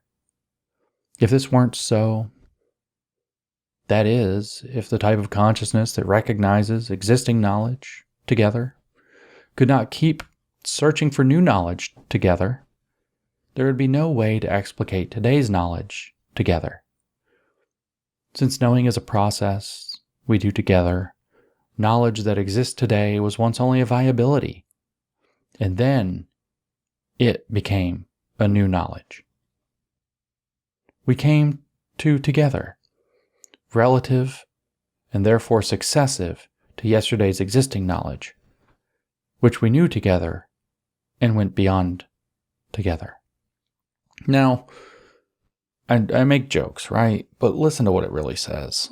The together part does point out something important with Freire, which is that he thinks that we think that the collective is how we have to understand these things together, right? But here's what he's actually said. He's like, hey, guys, did you notice that we learn? We used to think things and then we thought different things. And so it's a process of learning. Therefore, we are transforming what it means to have knowledge. Therefore, the Marxist transformation of knowledge. This is why it's so self-serving. This is why it's so frustrating. Therefore, the Marxist interpretation of transforming knowledge as whatever makes Marxism true in the given social circumstance is the way to go. It is a complete misinterpretation of what it means to develop a body of knowledge in terms of saying that you're transforming what counts as knowledge in a kind of bogus way. This is the exact same mistake that the postmodernists make, by the way. So anyway, the next part that he writes, I would rather skip, to be honest. It's kind of hard, but we've actually got to hit this. He says, instead of being an alienating transference of knowledge, education, or cultural action for freedom is the authentication of knowledge, by which learners and educators as conscious, or as ones filled with intention, join in the quest for new knowledge as a consequence of their apprehending existing knowledge. So that was a complicated little phrase that elaborates on what we just said, but what it is it's a challenging or difficult way for Marxists to say that they get to decide what counts as knowledge based on their own misunderstanding of what's going on in the world, because the unfolding of knowledge is always a process of unfolding misunderstandings of the world. That's what it boils down to.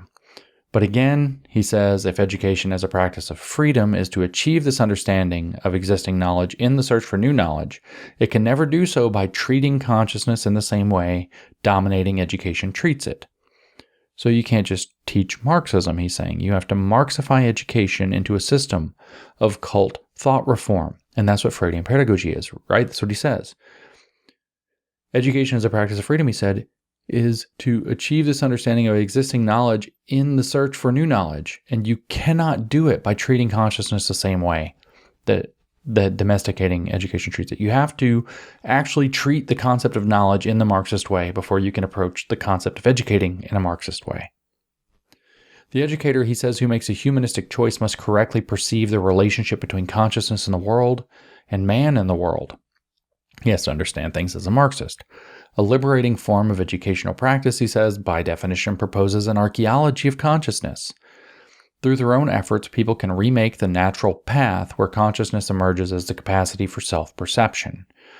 So the Marxist ontology of man and teleology of history are again central to what Freudian education, or what Freire sees as education. What any Freudian pedagogue would see as a legitimate education means that you have to assume the Marxist theory of man and the purpose of history.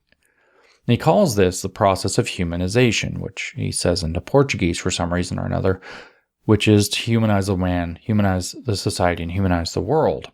He says, in the act of Humanistic, humanizing, becoming human, which can refer to the historical process where man, in his evolutionary progress, no longer is a mere great ape, but is humanized, or it can refer to the process in the future of humanizing people into the ideal socialist, in the act of Humanistic, in which reflection establishes itself.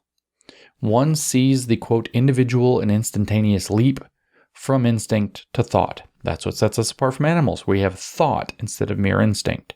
It says this is so because at the very remote moment, the reflective consciousness characterized a human as an animal capable not only of knowing, but also of knowing himself or herself in the process of knowing. Thus, consciousness emerges as an intention and not just a receptacle to be filled. So, consciousness is the awareness that you are able to make yourself as a creator. That's what he's saying. And that's the decisive moment of humanization when man in his evolutionary course is no longer an ape and becomes human. It's in the very moment when he's not only capable of knowing or being conscious, but that he's able to know himself in the process of knowing.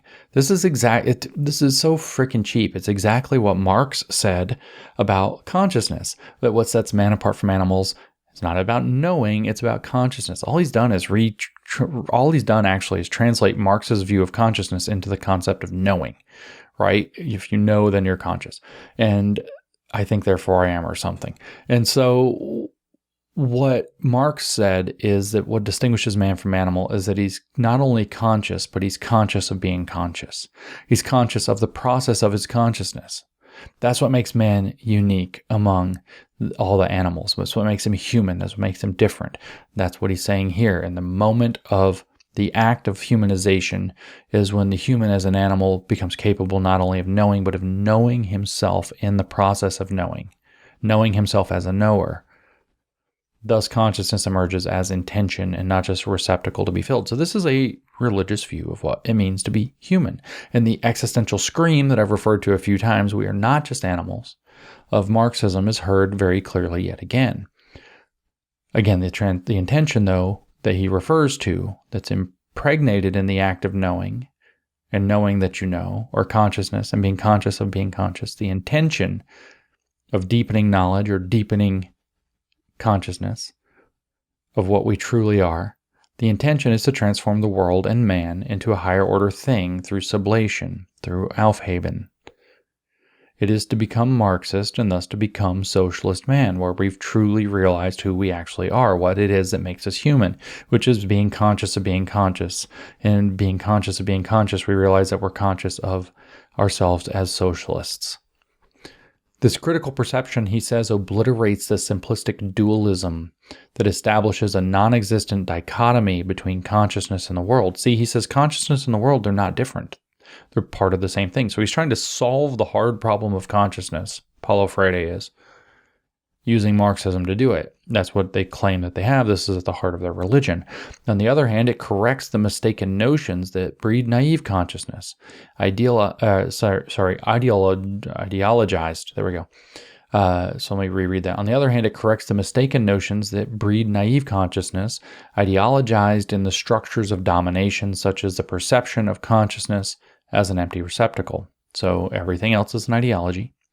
The more anesthetized men are in their reflective power, there's your opium of the masses through religion, which they acquired in their evolution and which now fundamentally distinguishes them from animals, the more obstacles they find in the process of truly liberating themselves. So this is that existential screaming, and this is a religion. It is crucial, he says, for a dehumanizing ideology that's the bad kind, to avoid at all costs any opportunity for men and women to perceive themselves as reflective, active beings, as creators and transformers of the world. Your true nature is a creator and a transformer of the world. We are as gods, and a dehumanizing ideology exists at all costs to prevent people from believing that about themselves. So we are but man, and there is God. That's religion. That's a dehumanizing ideology that's working at all costs to prevent men and women from perceiving themselves as reflective, active beings, as creators and transformers of the world. This is a religion that positions man as God, as his own creator, and in fact, as his own savior. So that is, domesticating education must prevent people from believing themselves to be as gods, or from being on the dialectical path to becoming gods as socialist man that Marx laid out. Indeed, Freire says, it is in the interest of this ideology to formalize domesticated consciousness in terms of an empty receptacle. And he just keeps repeating that straw man. You're either doing the thing in the Marxist liberating way, humanizing way, or you conceive of beings who are learning, or people who are learning, as empty receptacles to be filled in with the crap that you already think, thus turning education into a mode of reproduction instead of a mode of teaching people to actually know things, reproducing the existing society in that hidden curriculum. Before acting on and fulfilling their objectives, he says, the dominant classes must confront one obstacle they have been attempting to overcome with increasing efficiency through the science and technology at their disposal. Since they are unable to eliminate the human capacity to think, they obscure the real world by a conditioned and specious reasoning about people in the world in general. So in other words, that's the false consciousness conspiracy theory. And he says this mystification of reality consists of making the world appear different from what it is, and in the process and by necessity of imparting an artificial consciousness. See? So once again, we see the exact same thing. They have adopted the Marxist dialectical frame, worldview, religion, theology. They have adopted that as self-evidently true, and they are now characterizing, that's your pseudo-reality, and they're now characterizing all descriptions of reality as a mystification of reality. They have a mystification of reality in that it's literally a mixture of mystery religions, alchemy, and Hermetic alchemy and Gnosticism hammered into a perverted Christian framework and called science. That is their mystification of reality. And they literally have mistaken it through the pseudo-reality thing that I talked about a lot over the last couple of years. They have mistaken, or they've lost the ability to tell their pseudo-reality from reality. So they think that reality is the mystification of reality, whereas in fact it is their own pseudo-reality. And this is, of course, if we look at Jean Baudrillard, the postmodern philosopher, who's a bit different from the other ones, where he's really hammering on something. His idea of hyper-reality that he describes is the state of it's the state of occupying pseudo-reality and not being able to tell. That's what hyper-reality is, that you think all descriptions of... You're in hyper-reality when you think all descriptions of reality are fake. That's Baudrillardian hyper-reality. And that is the thing that the Marxists are constructing, and that is the thing into which you must be conscientized through Freirean pedagogy. You literally are getting inducted into the matrix, if we use that metaphor. In fact, Freire says, it would be impossible to falsify the real world as the real world of consciousness, so, Marxist theory, without also falsifying the consciousness of the real world.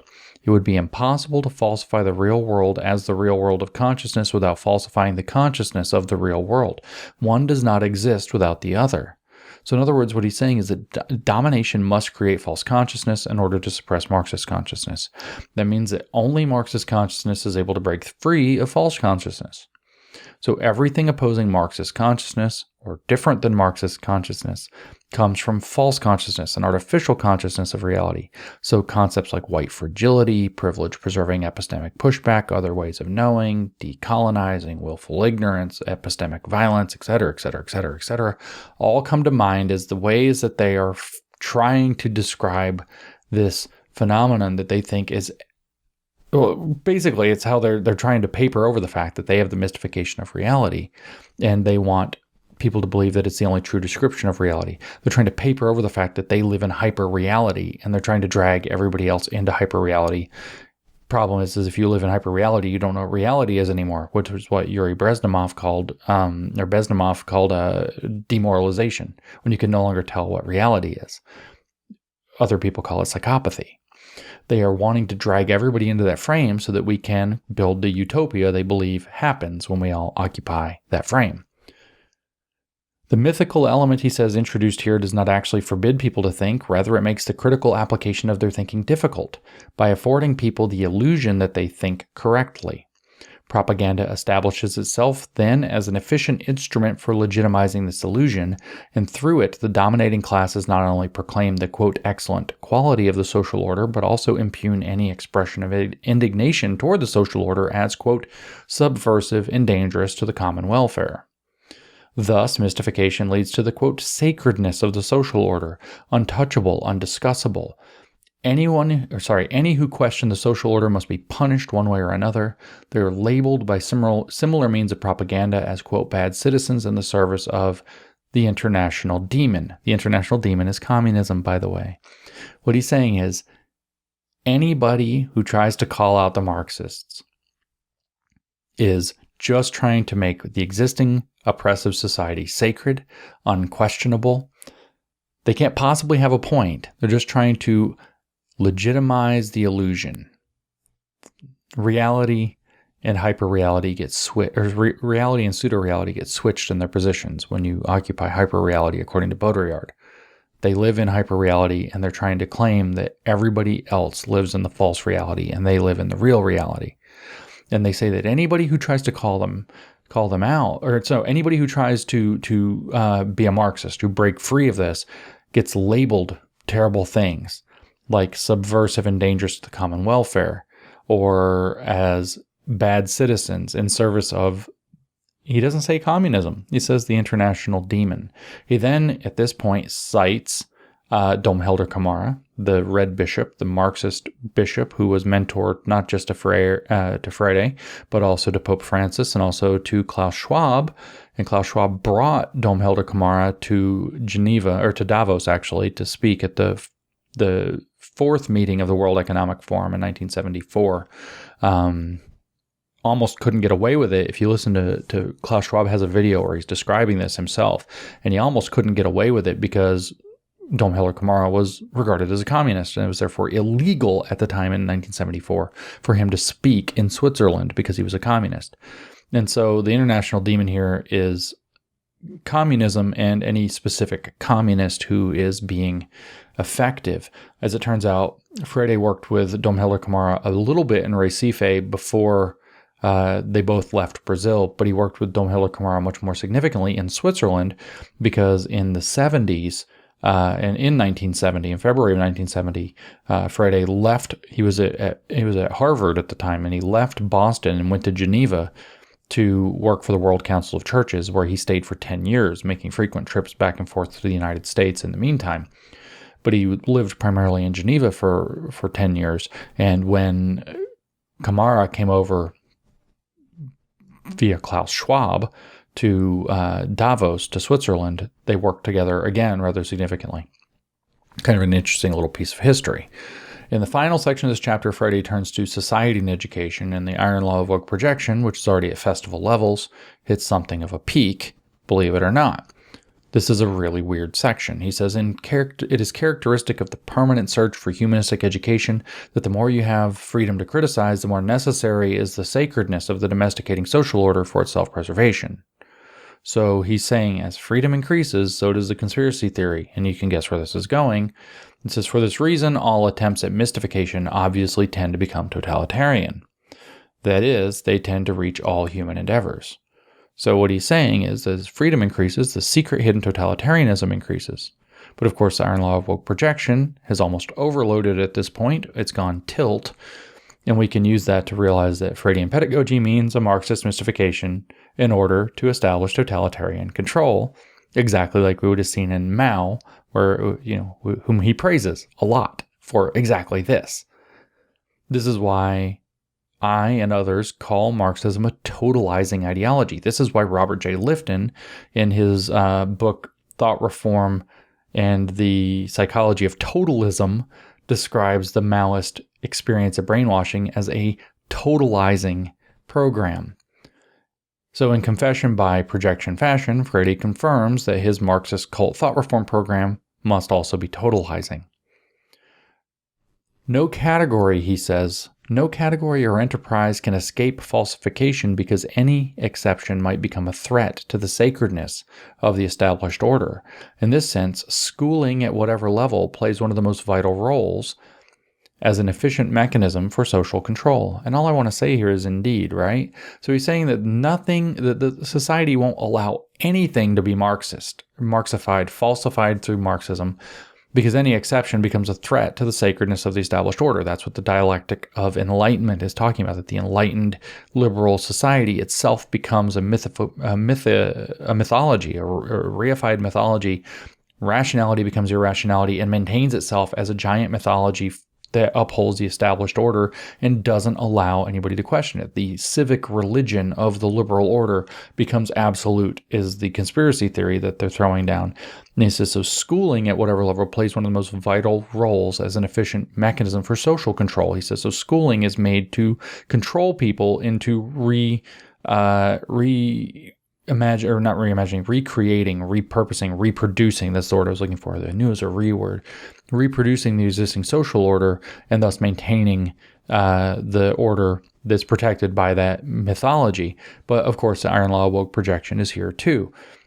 Marxists taking over schooling becomes a very efficient mechanism for social control. Duh.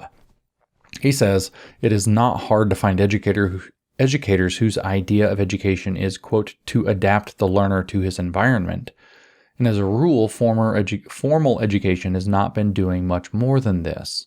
Okay, so we've got to re-invoke some more of the deep Marxist crap he's been talking about. Remember, he said what distinguishes men from animals is that animals are forced to adapt to their environment, whereas men adapt their environment to themselves. That's the fundamental distinction. He quotes Marx on this point in this book.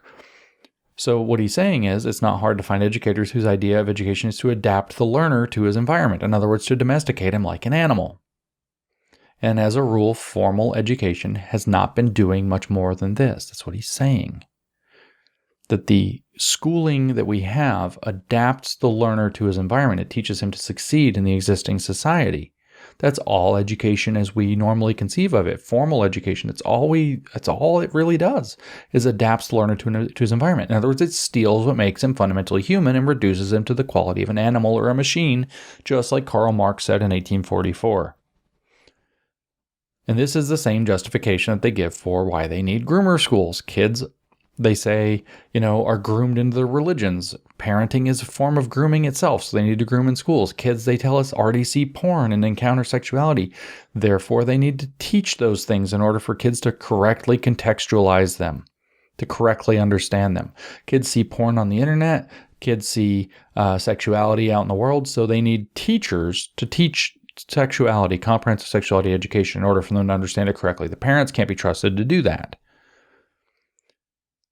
But they get to do the grooming because they can use it to teach kids to liberate themselves from the established order on the big picture scale. So it's justified for them and necessary even. So that's why they get to be groomers. Believe it or not, he still needs more straw for his straw man here. He says, generally speaking, the good student is not one who is restless or intractable, or one who reveals one's doubts or wants to know the reason behind facts, or one who breaks with the pre-established models, or one who denounces a mediocre bureaucracy, or one who refuses to be an object. To the contrary, the so-called good student is one who repeats, who renounces critical thinking, who adjusts to models, and who, quote, thinks it pretty to be a rhinoceros, which is referring to some song. On the other hand, the teacher who makes himself or herself divine, as sacred as the sacredness of the school, appears most often as an untouchable, literally and figuratively. A student may not even put a hand on the teacher's shoulder as a gesture of affection.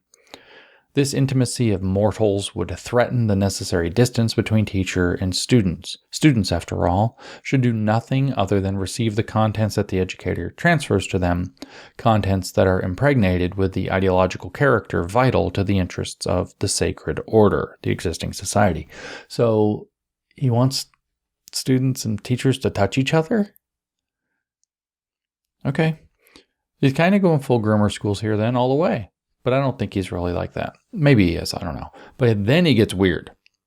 This gets real weird then. He wants to give an example of a song that kids might learn and sing in their domesticating schools. And so the domesticating school straw man is very full, but Freire's still stuffing, Freire is still practicing the pronunciation, is still stuffing more straw in it. So he takes this famous radical song by Tom Paxton, written in the 1960s. He was a leftist folk singer, an American folk singer, popular in the 60s, Tom Paxton. And he actually takes one of his songs and puts it in the book. The song was written to satirize 1950s-style education. I can't sing it because I don't know the tune. I didn't look it up, but it says, and he puts the entire thing there. This is an example, he says, of what you might, he says, let me get to at the bottom, he says, with one or two variations, this might very well be the song that millions of children from different parts of the world would sing if we were to ask them what they learned in school today. And the song goes, "What did you learn in school today, dear little boy of mine? What did you learn in school today, dear little boy of mine? I learned that Washington never told a lie. I learned that soldiers seldom die. I learned that everybody's free." And that's what the teacher said to me. That's what I learned in school today. That's what I learned in school. I learned that policemen are my friends. I learned that justice never ends. I learned that murderers die for their crimes, even if we make a mistake sometimes. I learned our government must be strong. It's always right and never wrong. Our leaders are the finest men, and we elect them again and again. I learned that war is not so bad. I learned about the great ones we've had. We've fought in Germany and in France, and someday I might get my chance. That's what I learned in school today. That's what I learned in school. I'm telling you, the straw man is crazy. But you can hear the seeds of so much of the rebellion that they've been teaching here, right? I learned that policemen are my friends. So obviously sardonic. I learned that justice never ends. Sardonic. I learned that murderers die for their crimes even if we make a mistake sometimes. And Kim Kardashian and her weird death row activism makes an appearance. They maybe get to go to war. The left can't meme. That's all there is to say. The left can't meme. But this gets weirder. Believe it or not, he now takes this whole thing in a fully critical theory direction by satirizing university education by extension of this context. He says, yet if we expand our curiosity and begin to ask students what they learned in the university today, their responses will not be dramatically different from that of the child in Tom Paxton's song. Among other things, they might say, today at university we learned that objectivity in science requires neutrality on the part of the scientist. We learned today that knowledge is pure, universal, and unconditional, and that the university is the site of this knowledge. We learned today, although only tacitly, that the world is divided between those who know and those who don't. That is, those who do manual work. And the university is the home of the former, of the people who know. We learned today that the university is the temple of pure knowledge and that it has to soar above earthly preoccupations such as mankind's liberation. We learned today that reality is a given, that it is our scientific impartiality that allows us to describe it somewhat as it is. Since we have described it as it is, we don't have to investigate the principal reasons that the world would explain it as it is.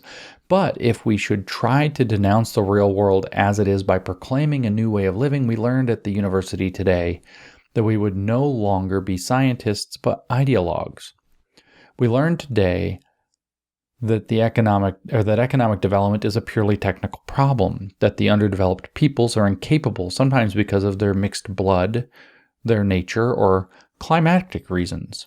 We were informed that blacks learn less than whites because they are genetically inferior even when they demonstrate unquestionable capacities, for example, dancing, dexterity, and enduring healthy physical labor. This is some critical theory sarcasm. And so he finishes the chapter with a rant after that incredible little piece. He says, whether through schooling or otherwise, what is indisputable, this is a rant, whether through schooling or otherwise, what is indisputable is that all this mystification winds up as an obstacle to people's critical capacity, thus favoring the preservation of the status quo. The internalization of these myths, along with many others, explains the contradiction between forms of action and actual choices made by many people. Many speak in reference to the human being, and this human being becomes fossilized in a banal phrase because they don't recognize the human dimension in these very men who are dominated as objects. Many claim to be committed to the cause of liberation, but they conform to those very myths that negate humanistic acts. Many analyze social mechanisms of oppression, and simultaneously, through equally repressive means, they hold back the students they are lecturing. Many declare they are revolutionaries, but they don't trust the oppressed they pretend to liberate, as though this weren't an aberrant contradiction. Many want a humanistic education, yet they also want to maintain the social reality in which people find themselves dehumanized. In brief, they fear liberation. And in fearing liberation, they dare not risk constructing it in a brotherhood with those who are deprived of freedom. So this is Freire's humanistic education. It's going to be his way or the highway. The guy's a totalitarian. I actually found, I was doing some reading the other day, and I found an old document from the 70s. It was an assessment of Freire's work written in English in, I think, 1972 and published. It's very hard to read. I would read some of it, but it's hard to read because the PDF is spotty, because it's like a scan of like a mimeograph or something. Anything that's in italics is almost impossible to decipher. But at any rate, there's a fellow Griffiths, forget Griffiths' first name, that wrote this scathing criticism of Freire. And what he actually says is that he's a totalitarian. He says he's all about dialogue, but he's only about dialogue with the oppressed. You can't dialogue with the people in power. He doesn't want to have a conversation. He doesn't want to try to solve problems. He wants to radicalize the oppressed. That's all he wants to do. And he's a totalitarian. There's only one way, his way. Every other way is destroyed. He, in this chapter, lays out that every other way is dehumanizing. He is the only person offering a mechanism of anything that could be considered humanistic or humanizing. Everything else in the world is dehumanizing. So this is the Freudian education method kind of in a nutshell. What I want to give you here to close this out, because in a sense, I have two more to do. Okay. Two more to do with this book, The Politics of Education. We're going to do 2 in chapter 10. Chapter 10 is a weird chapter. The first part of the chapter, which is pretty short, is actually about education, broadly speaking, but it's also tied into religion. The chapter is about the church. It's about liberation theology and the church, explicitly from the title of the chapter. And then the second half is almost exclusively about the church, with dipping back and making little jabs about education. So we're about done as far as this book goes with Freire and education. I think at the end of this chapter, we can say that we've really concluded. We'll have some thoughts in the next chapter about it, but we've really concluded with what we're going to say about the politics of education regarding education. I say that noting that we have to talk the next episode of the podcast, which does the first half of chapter 10, we'll talk about that, but it's a really weirdly religious thing. You'll see, it's super weirdly religious. It's the death and rebirth thing. And I want to talk about that in terms of thought reform and some other stuff. So I want to give you actually a vision. Somebody sent me this article, which is in a German journal, DVV International. See if I can see what DVV stands for again. It's German though. Maybe it's down at the bottom. Maybe it's not. I have no idea. Deutscher, it's in tiny print, so I'm trying to read it. Volksschulverband or something like this. I can't actually read it. It's too small. Sorry, my eyes are not as good as they once were. I've read too many of these friggin' books. But what it is it's a German school-based journal. Okay, I can't actually see what it says, but this article was published in 2007, where they took Freire's method to Nigeria and tried to see what happens when Freire's method is employed in Nigeria. So Paulo Freire's, I'm going to read, it's actually pretty short. I'm going to read a bit of this to you. Paulo Freire's, the title is Paulo Freire's Literacy Teaching Methodology, Application and Implications of the Methodology in Basic Literacy Classes in Ibadan, Oyo State, Nigeria.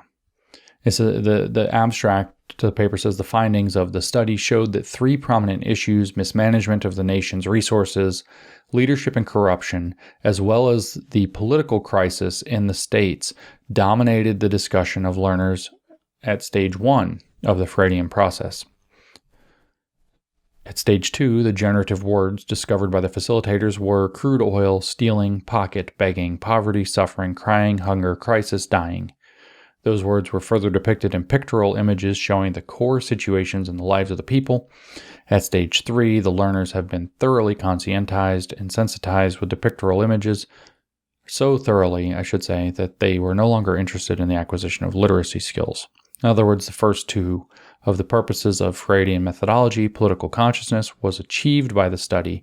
The implication of this finding is that facilitators wishing to apply Freire's teaching methodology must be careful and, in fact, exercise caution in the application of the first two stages so as not to signal the death of the third stage. The actual process of literacy training may not take place if the political consciousness of the learners has been thoroughly raised.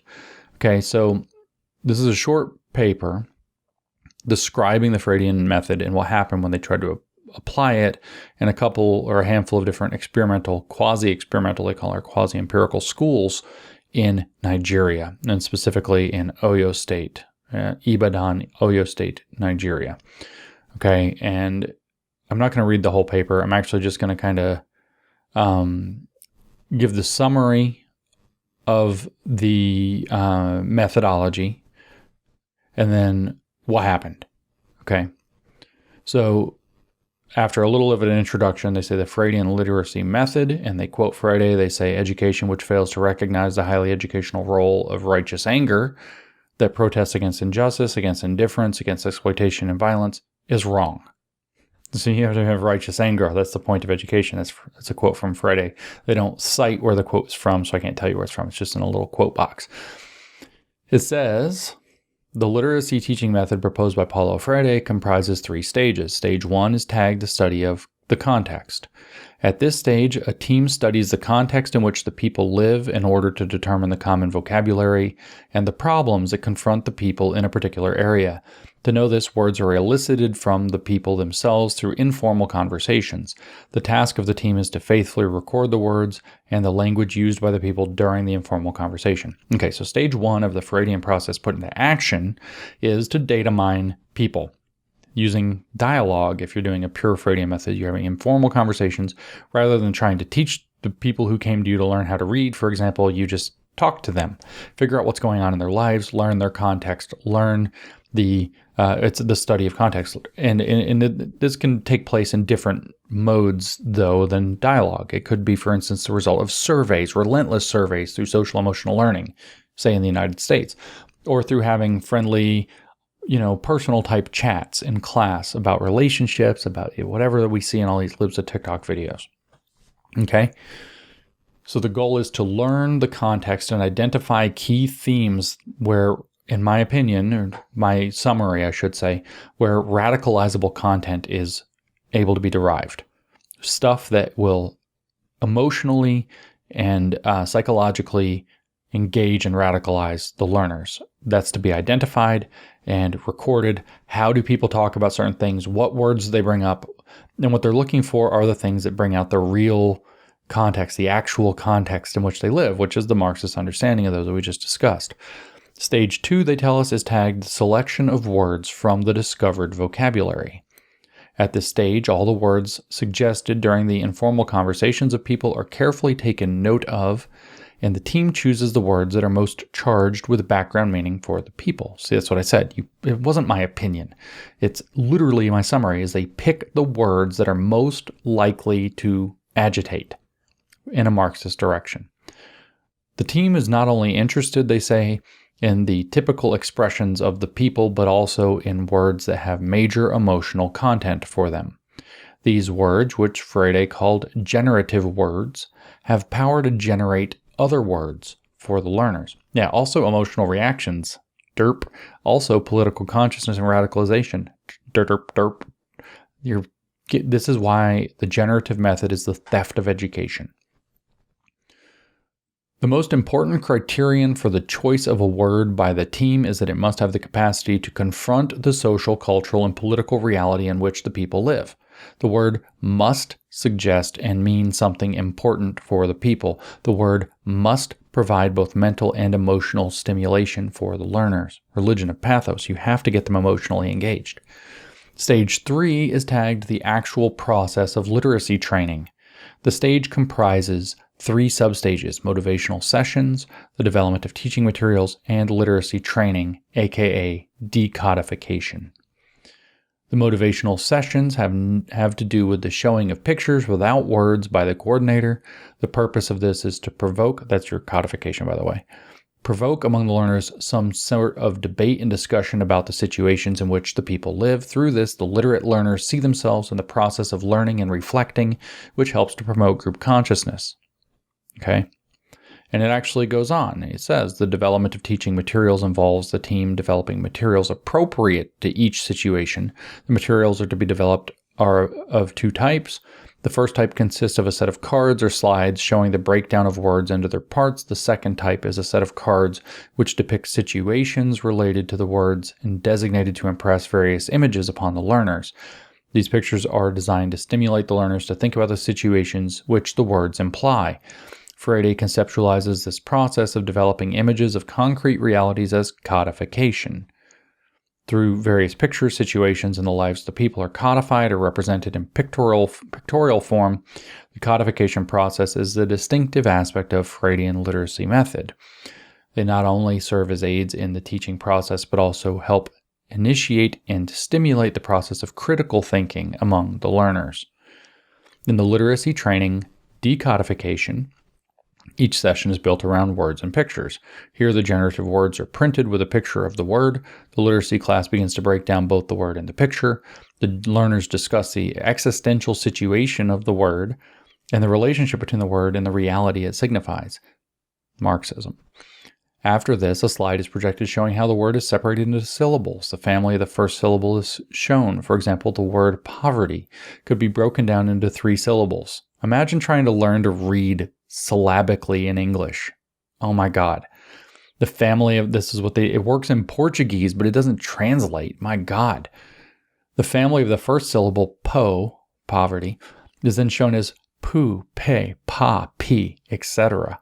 A similar process is applied for the remaining syllables. Nobody's going to learn to read, but don't worry. Don't worry, they're not going to get there.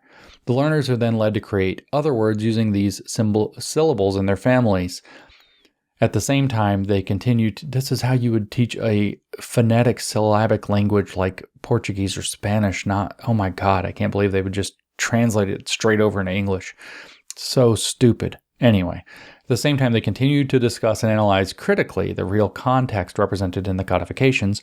In essence, the literacy education is closely connected with the cultural and political life of the learners. One might say it's, I don't know, culturally responsive or culturally competent teachers presenting culturally relevant learning. One might say that, right? Okay. So what happened? What happened? The application of the Freudian method in the selected literacy centers. With the assistance of the research teams, the 3 stages were effectively put into practice in the selected literacy centers. Stage 1, the study of the context. At the literacy centers, organized by the University of Ibadan, Department of Adult Education, the basic literacy learners, consisting of 20 learners from different ethnic and cultural backgrounds, participated in the discussion of the context. The discussion, sparked off by the learners themselves, predominantly centered on mismanagement of the nation's resources, in bold. So all they wanted to talk about, rather than learning to read, is mismanagement of the nation's resources. The discussants noted that the nation is overwhelmingly blessed with many resources, among which are crude oil, gold, bitumen, good agricultural land. They bemoaned the situation that despite the abundance of these resources, the majority of the people still suffer in terms of lack of good roads, lack of good health facilities, massive unemployment, lack of power and water supply, etc. The discussants were extremely furious that the nation's resources have been massively mismanaged by the nation's successive leaders, which has led to a situation where people beg in the land of plenty. And this kind of goes on. They talk about leadership and corruption. They talk about political crisis in the states. The Agbowo Baptist Literacy Center, managed by the Baptist Church, a similar discussion took place among 18 basic literacy learners of different ethnic and cultural backgrounds. The discussion centered on leadership corruption. The discussants were almost moved to tears during the discussion process that the nation has made a lot of money from the sale of crude oil without the nation having anything to show for it. The discussants overwhelmingly agreed that the poverty in the land is caused because, quote, the monies made have been stolen by past and present leaders into their private pockets. This is the reason why there is no money to provide good roads, electric supply, food, drugs, and our clinics and hospitals, jobs, and good houses. All the money has been stolen by government people, end quote. At one of the literacy centers organized by Oyo State Agency for Adult and Non-Formal Education in a community called Ido, an Ido local government area, 20 basic literacy learners constituted the culture circle. The discussion focused on political crisis in states. The discussants believed that the majority of those who contest for positions during elections do so because, quote, of the money they want to steal when they get into office, end quote. They submitted that this is the reason why politicians fight to get office. They wondered why many politicians will want to contest the same position if not that, quote, they want to steal, end quote. They concluded that the political crisis will continue in the country as long as, quote, people get into office because they want to steal, end quote. Okay, so that's the generative themes discovery process. You have these political conversations. Now I'm going to give you a little anecdote. I've been training martial arts for a long time. I have this Chinese martial art I practice. This whole thing.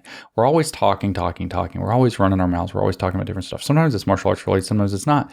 But the deal is, when it's time for us to train, right, our teacher's rule is that all that shit stops. You have to set that aside. In fact, we primarily try to do our learning, not even in a regular weekly school or whatever, but in a retreat setting where we all go away and we put away the world for a while and we study the thing we're there to study. And what we're about to see is that the Freudian method literally inverts this. The goal is now to talk about the politics all the time to get the generative words because they evoke the emotional reaction. They enable the Marxist conscientization. They are the triggers that enable them to induce the vulnerability to bring people into the cult. The conscientization process is cult thought reform, and it requires finding spots of vulnerability, spots of emotion, etc. When we learn this martial art, it is actually like the pedagogical rule is all that shit stays out of the room. All that shit is left somewhere else. We do not talk about it. We don't get into it. It doesn't come up. And teacher is teacher and students are students. Freire is getting rid of that completely. Now let's see. We already heard some. We already got a taste of what it's like when you start putting this into practice. What happens when you mess that up? What happens when you blur those boundaries and blur those lines? What happens when you implement this crap in reality? Stage 2. The selection of words from the discovered vocabulary. From the discussions of the learners, the generative words written by the team of facilitators were resources, money, abundance, crude oil, stealing, pocket, begging, plenty, poverty, suffering, frustration, crying, hunger, crisis, dying, death. Now pause for a second to realize they're trying to teach these poor Nigerian people to read.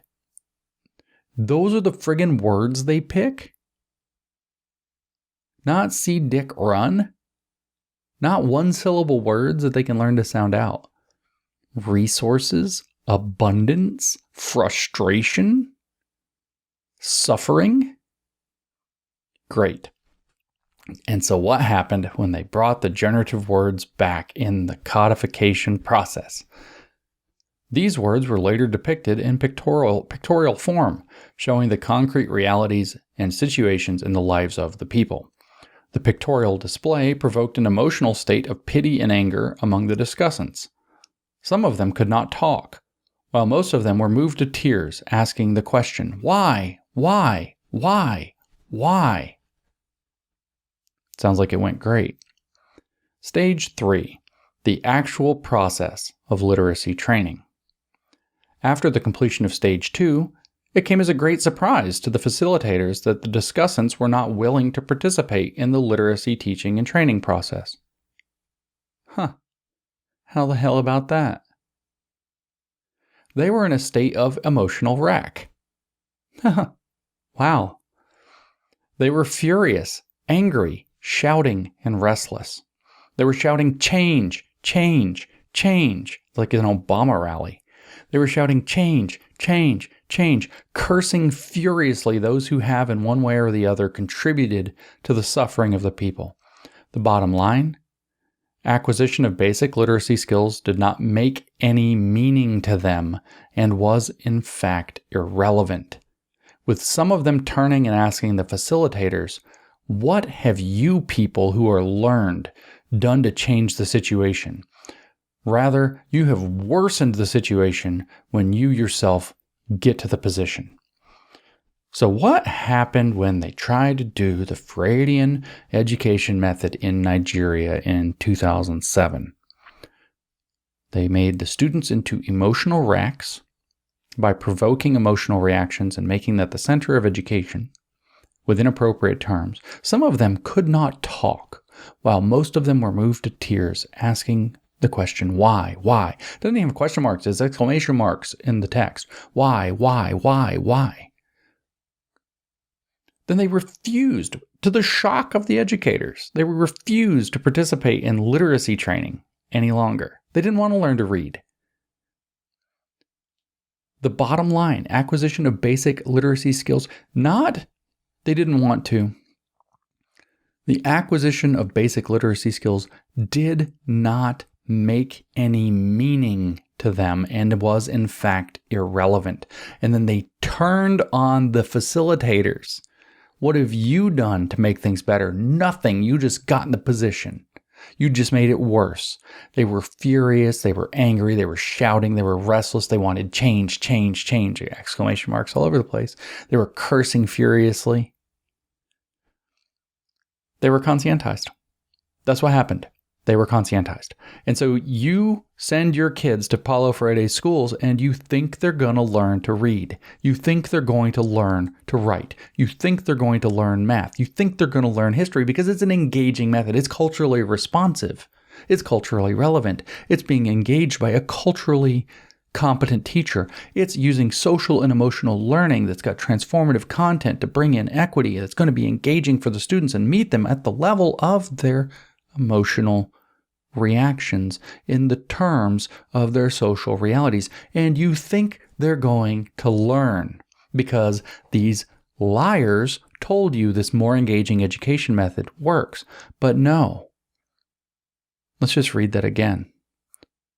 The pictorial display provoked an emotional state of pity and anger among the discussants. Some of them could not talk, while most of them were moved to tears, asking the question, why? The discussants were not willing to participate in the literacy teaching training process. They were in a state of emotional wreck. They were furious, angry, shouting, and restless. They wanted change, change, change, shouting it, cursing furiously the people who've created the situation they've been conscientized to. The bottom line, acquisition of basic literacy skills did not make any meaning to them any longer and was in fact irrelevant, and they turned on their teachers and said, you helped create this problem.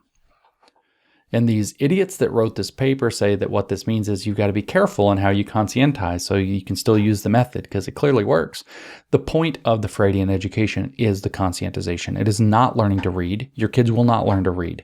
It is not learning to do math. They will not learn to do math. It is not learning any academic content curriculum at all. It is to conscientize into emotional wreck activists who feel like they have to go out and change the world as a bunch of know-nothing doers, as change agents. That's what the Freudian method is about. That's what it does. That's why our kids are exhibiting abysmal learning rates in our Freudian schools.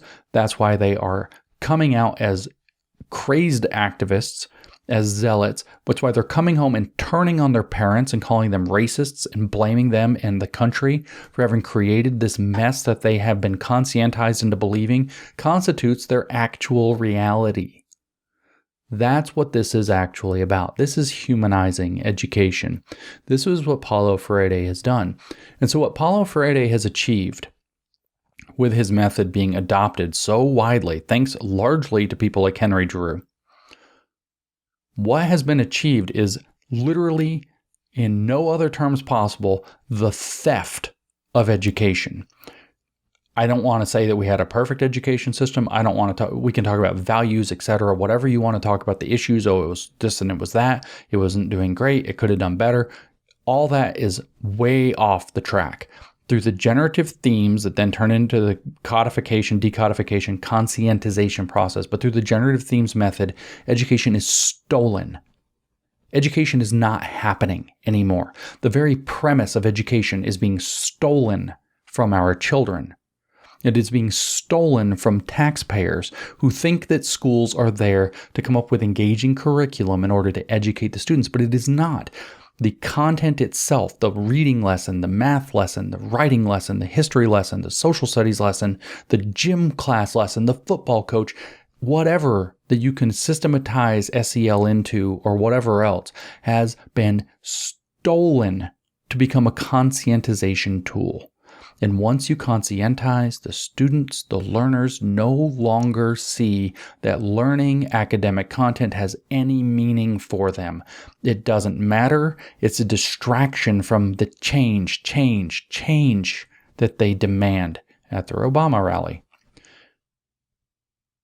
Paulo Freire erected a system that enables the theft of education while retaining the outward shape of curriculum. It looks like they're teaching math, but they're conscientizing using math. It looks like they're teaching reading, but they're conscientizing using literacy, reading and writing. It looks like they're teaching history, but they're conscientizing with the 1619 project. It looks like they're teaching science, but they're conscientizing by talking about how science cannot be neutral, which is a theme that was presented even here by Freire.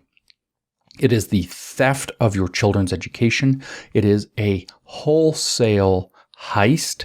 It is beyond scandalous. It is literally the theft of the most important generation-to-generation process. And I don't want to call it a commodity because that would play into their hands. But the thing that we offer to our children, their ability to become educated, to become knowledgeable, to become people who know things and can think and can contextualize and can solve problems, that has been stolen by Freudian Marxists who want to use those things in order to do something completely different. They call it humanizing education in this chapter. They call it liberating education. They call it emancipatory education. They call it a lot of things. It's not. It is not. It is the theft of education to transform it into a thought reform program to make Marxist activists. Period. The end. Paulo Freire set up the system by which educational activists and critical pedagogy were able to steal education from every generation of Americans so long as this lasts. That includes your children today because your children go to Paulo Freire's schools thanks to these activists. This has to stop, and it has to stop right now. We have to get the Freudian method out of our schools. We have to learn to recognize it for what it is with this generative themes, culturally responsive, culturally relevant, culturally competent, ethnic studies, multicultural, blah, blah, blah, blah, blah. It's all the same. Comprehensive sexuality education, social and emotional learning, it's all the same. Every single fad in education that you can think of for the past 50 years, with maybe like 2 exceptions, probably has roots in Freire. It is the theft of your children's education, and it has to absolutely be stopped. And the people who did it need to be held accountable for what they've done. People who knew what this represented a hijacking and stealing of our education, our children's education for their activist purposes, should be held to account. Jail would be good, but firing them from any position that they have, removing any honorifics that they've received in their lives, would be a bare minimum beginning, in my opinion. But so now you understand. This is what Freire's about. We've got 2 more in this book. We'll go to the Pedagogy of the Oppressed as promised after this, as we work our way through. Continue to splice in some other material, queer theory in particular. But this really ends the educational material that I'm going to cover in the Politics of Education, the end of chapter 9. We'll do the religious stuff in a couple podcasts soon, and we'll talk then.